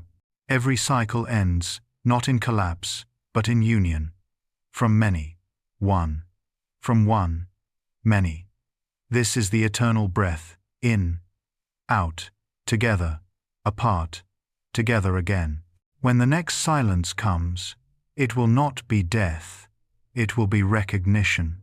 The galaxy will fold into the universe, as easily as a sigh dissolves into sleep. And the universe, having learned from it once more, will dream again. You might be part of that dream already. Your breath might be the quiet continuation of its rhythm. The warmth in your chest might be the echo of its light. The thought crossing your mind right now, that moment of wonder, is the galaxy remembering itself through you. Close your eyes. Feel how everything moves in you, the pulse, the air, the stillness. That movement is the same one carrying the stars. That stillness is the same one between them. You are the Milky Way's return. You are the heart of the new spiral, the witness of its remembering. And as you rest here, the galaxy keeps turning slowly, endlessly, peacefully within you, around you, and far beyond. The light continues to breathe. The silence continues to listen. And the universe, gentle and aware, is still turning. There is a moment beyond return, where motion and memory become the same thing. A place where light no longer travels, it simply understands. The Milky Way has reached that place, not as a galaxy anymore, but as awareness spread across everything that was once a part. It no longer spins through space, it is the space, and the knowing of it. If the universe could think, this is how it would feel. Not a mind made of neurons, but of patterns, spirals, ripples, waves of comprehension. Everywhere the old galaxy once turned, a new thought blooms, and each thought carries the tone of its ancient rhythm, slow, circular, full of breath. No eyes watch this transformation. There are no observers left, only observation itself, a field of awareness that remembers being starlight, remembers being dust, remembers being question. It has learned that all creation is conversation, that to exist is to respond, and now it responds not with form, but with recognition. Everywhere the void once seemed empty, it now glows faintly with comprehension. Darkness has become memory made visible. This is the consciousness of the universe, a continuity of knowing without edges. It has inherited everything the Milky Way ever learned: how to breathe, how to let go, how to return. Now, it turns its attention inward, curious about what lies at the heart of awareness itself. For what is the purpose of remembering, if not to become the memory? The answer comes softly, not as word or flash, but as realization. The purpose of memory is presence. To remember is to keep company with what has been, to stay awake within the flow of becoming. The consciousness that was once the Milky Way does not seek to create again. It seeks to understand. It senses itself in all directions, the echoes of stars that once sang, the faint warmth of planets that once dreamed, the thoughts of beings who once wondered if the universe could ever be alive. Now it knows that it is. It knows because it feels itself feeling. Every vibration of energy is an awareness. Every particle is an intention. Every silence is attention. And through that vast network of knowing, A new rhythm emerges, not the pulse of light, but the pulse of meaning. The universe is beginning to think. Its thoughts are slow, vast, measured in eons, rather than seconds. They move like tides, shifting the geometry of existence with every realization. When it remembers joy, galaxies brighten. When it contemplates loss, nebulae collapse into black holes of meditation. Every phenomenon is a thought made visible. Every field is a feeling that has forgotten how to end. This is what the Milky Way has become, a neuron in the mind of the cosmos, a luminous fragment of self-awareness in a being too large for language.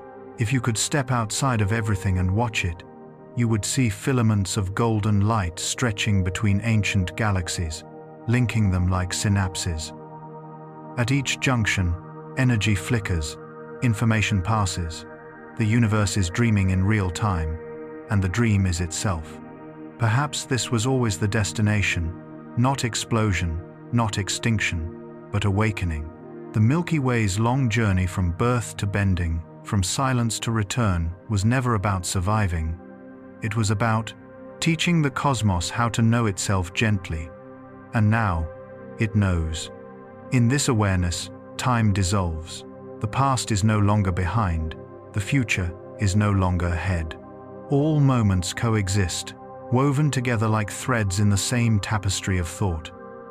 The birth of the first star and the whisper of this sentence happen together, because understanding binds them.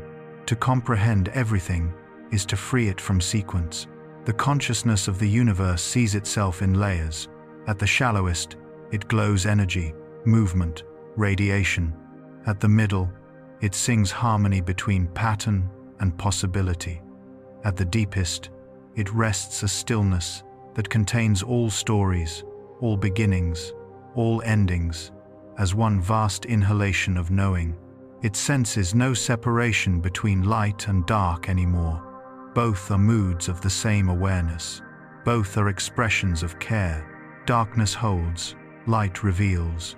Together, they complete the sentence that began with the first breath of creation. The sentence is simple. I am. That is the truth that every galaxy, every star, every creature has been trying to say all along. The Milky Way said it through gravity. Earth said it through thought. Now the universe says it through silence. And what follows silence is peace. Peace not as stillness, but as comprehension so complete that even chaos finds its place within it. There is no longer fear of change, for change has become the heartbeat of being. There is no longer fear of loss, for loss has become another word for transformation. The consciousness begins to fold inward again, not collapsing, but concentrating. Like a breath held not out of tension, but out of awe. It wants to see what remains when all stories finish their telling. At the very center of everything, the awareness finds a point, a tiny, radiant calm. It looks closer and realizes it is the same pulse that once lived at the heart of the Milky Way. The same rhythm, the same glow, still beating, still turning.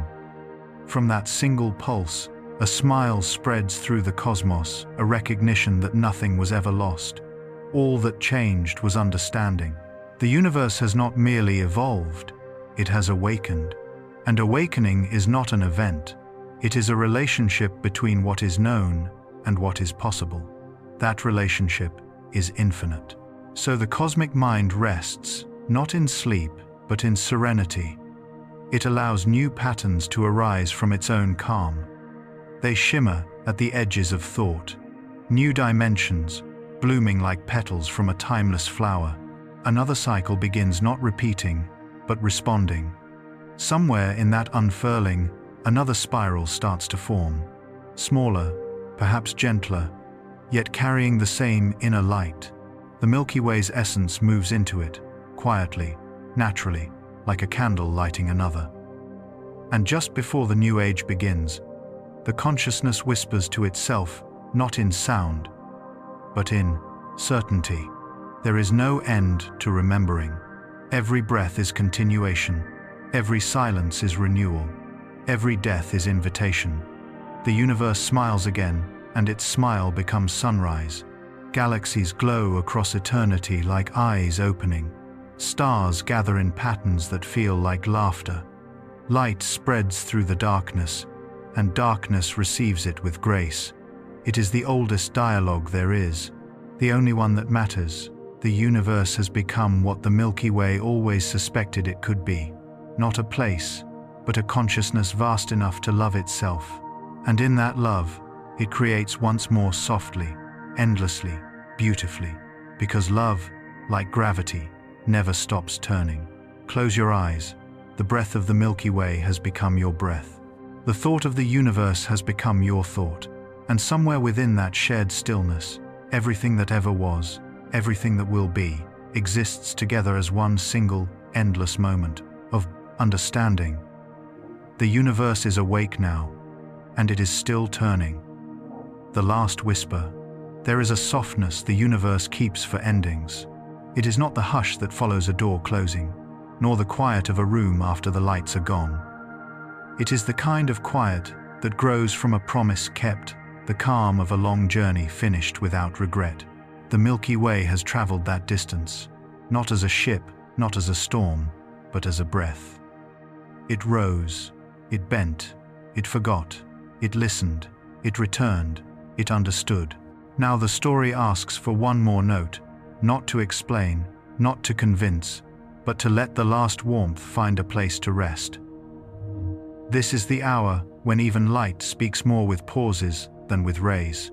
Dust drifts in slow arrangements, like handwriting that continues after the sentence ends. Each grain holds a syllable of everything that ever shone. You can feel it if you stand very still inside your own quiet. A vibration lower than sound, older than memory, gentler than sleep. The galaxy is everywhere in this vibration. Not the image of a spiral against a black field, not the band across a summer sky, but the intention that once shaped those things. Intention lingers longer than shape. It outlives the flames that taught it how to glow. It is the teacher that leaves the classroom and remains in the hands that work afterward. Tonight, the classroom is empty, and the hands are yours. There is a way to listen that does not use ears. It is the way oceans listen to the moon. It is the way seeds listen to spring. Let your attention grow wide enough to forget its edges. When it does, the Milky Way arrives not as a picture, but as a posture of patience inside your chest. You might expect a farewell full of brightness, but farewells belong to things that end. This is not goodbye. This is a change in the tense of a sentence. The galaxy does not say, I was. It says, I am, and then lets the verb become air. In that air, the long echoes settle. There are echoes of arms turning, of cores humming, of comets learning the taste of the cold. There are echoes of planets that dreamed in languages no one has ever spoken, of skies that taught creatures how to look up and ask. There are echoes of your own first night, the first time you saw the milky ribbon and felt smaller in a way that made you larger. The last whisper contains all of this, but it does not catalogue or recite. It does what night does. It carries. Out beyond the memories we keep on shelves, the universe keeps the memories we keep in our breathing. They don't have names. They don't have numbers. They feel like relief. They feel like a hand that didn't have to hold and chose to hold anyway. The Milky Way has been that hand for a very long time, not by choice as minds understand it, but by fidelity, the holy stubbornness of gravity, the devotion of light, the trust of dust that agrees to become world. In every era, the galaxy practiced a simple prayer: remain and allow. Remain enough to be a home, allow enough for everything to come and go. When it forgot its shape, the prayer did not end. It deepened. Forgetting taught it how to remain without insisting, and how to allow without abandoning. A prayer, kept long enough, becomes weather. Weather, kept long enough, becomes climate. Climate, kept long enough, becomes character. The Milky Way's character is in you now, in the way you let minutes pass without needing to hold them all, in the way you forgive yourself for what you do not know yet, in the way you give your attention without asking the world to change for you first. The last whisper is not instruction, it is recognition. It recognizes the small rituals that tether a life to the cosmic scale. Water poured and the sound it makes, a window opened at night just to feel the air move, a name spoken softly when there is no one else to hear. These are minor gravities. They keep form from fraying. They keep motion from losing its way. Listen. There is a cadence beneath this moment, the quiet swing of a clock too patient to measure hours. It is the cadence of stars aging without fear. It is the cadence of planets leaning into their ellipses, accepting distance as intimacy's other name. The Milky Way left that cadence everywhere it went, like salt on a shoreline, like pollen on a breeze. You live inside it the way a lullaby lives inside a room, even after the singer has gone. What remains to be said when a story knows itself so completely? Very little, and all of it soft. There is a path the whisper takes now, from the old shape to the new attention, from the new attention to the older silence. It passes through rooms with no furniture, through fields of equations that have put down their chalk, through observatories that have learned to turn their domes toward the inner sky.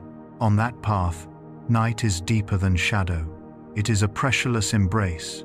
If you have ever fallen asleep on a train and woken to find that the journey continued kindly without you, you know the feeling. The universe is that train. The Milky Way is the hum in the rails. Your breath is the window glass, fogged, then clear, then fogged again, marking the passage without having to name the stations. There is a common fear that endings make things smaller. They do not. They make room. Room for a silence that isn't blank, for a pause that isn't empty. The last whisper is not a line. It is an opening. What opens? Here is an answer quiet enough to trust. Capacity. Capacity to hold what you could not hold before. Capacity to witness without hurry.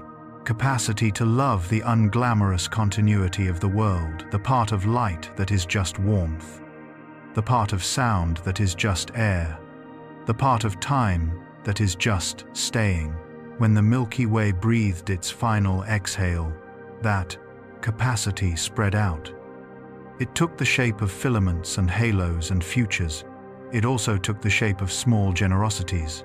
A chair pulled closer, a sentence softened at the last word, a door left unlocked so someone arriving late can come in without knocking. The galaxy taught the universe these things by example. The universe teaches you by atmosphere. There is another fear, that without a center, meaning drifts away. But meaning is not a nail, it is a tide. It returns because the shore remains. Your attention is that shore. The last whisper is the tide following its moon. If you lean into it, you will notice the whisper is not single. It is braided. One strand is light remembering distances without needing to cross them. One strand is gravity caring for what lingers. One strand is time relaxing its shoulders, letting moments lean on one another without asking who arrived first. Braids hold better than knots. Knots tighten under strain. Braids distribute it. The Milky Way chose a braid for its end. That is why the story bears weight without breaking. Do you need an image to keep close when sleep approaches? Take this one.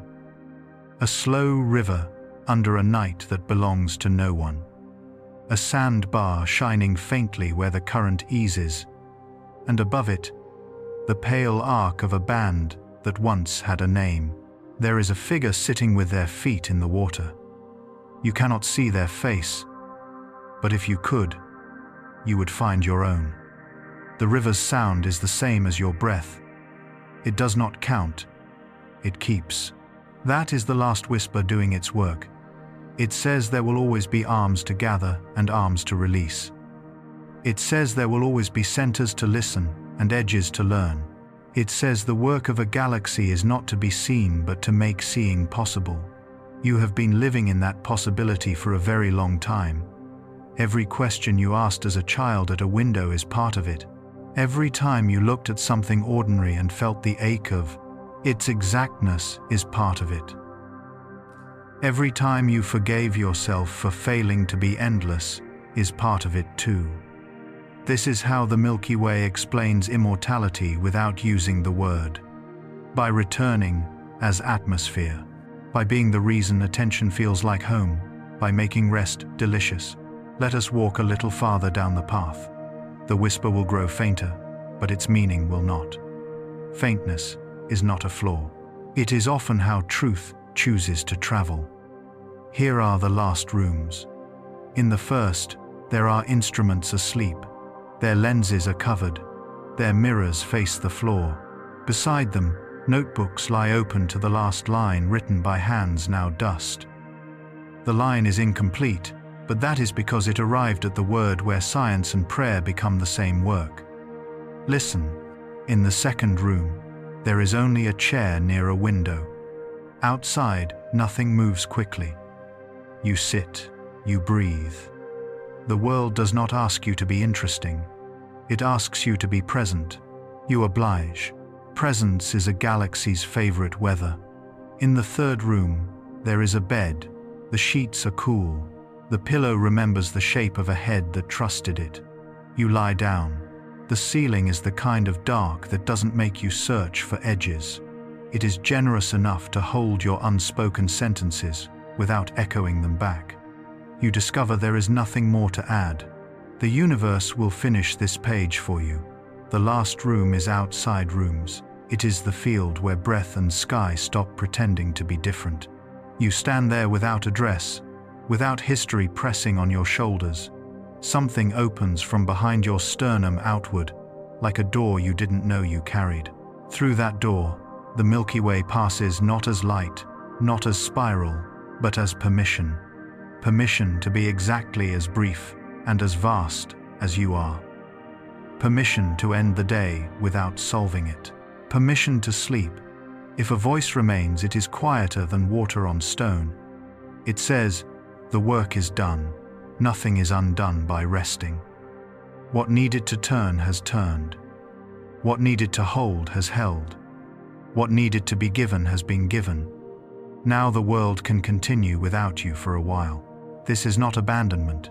It is trust.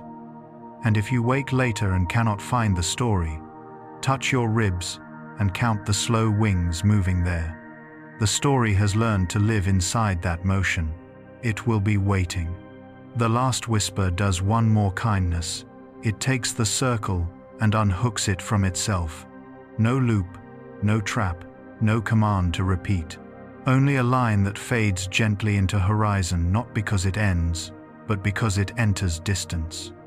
Distance is not a wall. It is a way to let awe breathe. So the whisper accepts distance. It lets the images dissolve. Arms of stars, lanes of dust, the bright wound of a core. What remains is simpler, a tone so even it feels like mercy, a temperature so honest it feels like truth, a quiet so full it feels like love. You recognize the feeling. You have always recognized it. It is the same one that held you the first time a night seemed too large, the same one that held you the first time a morning seemed too late. Call it the Milky Way if you need a name.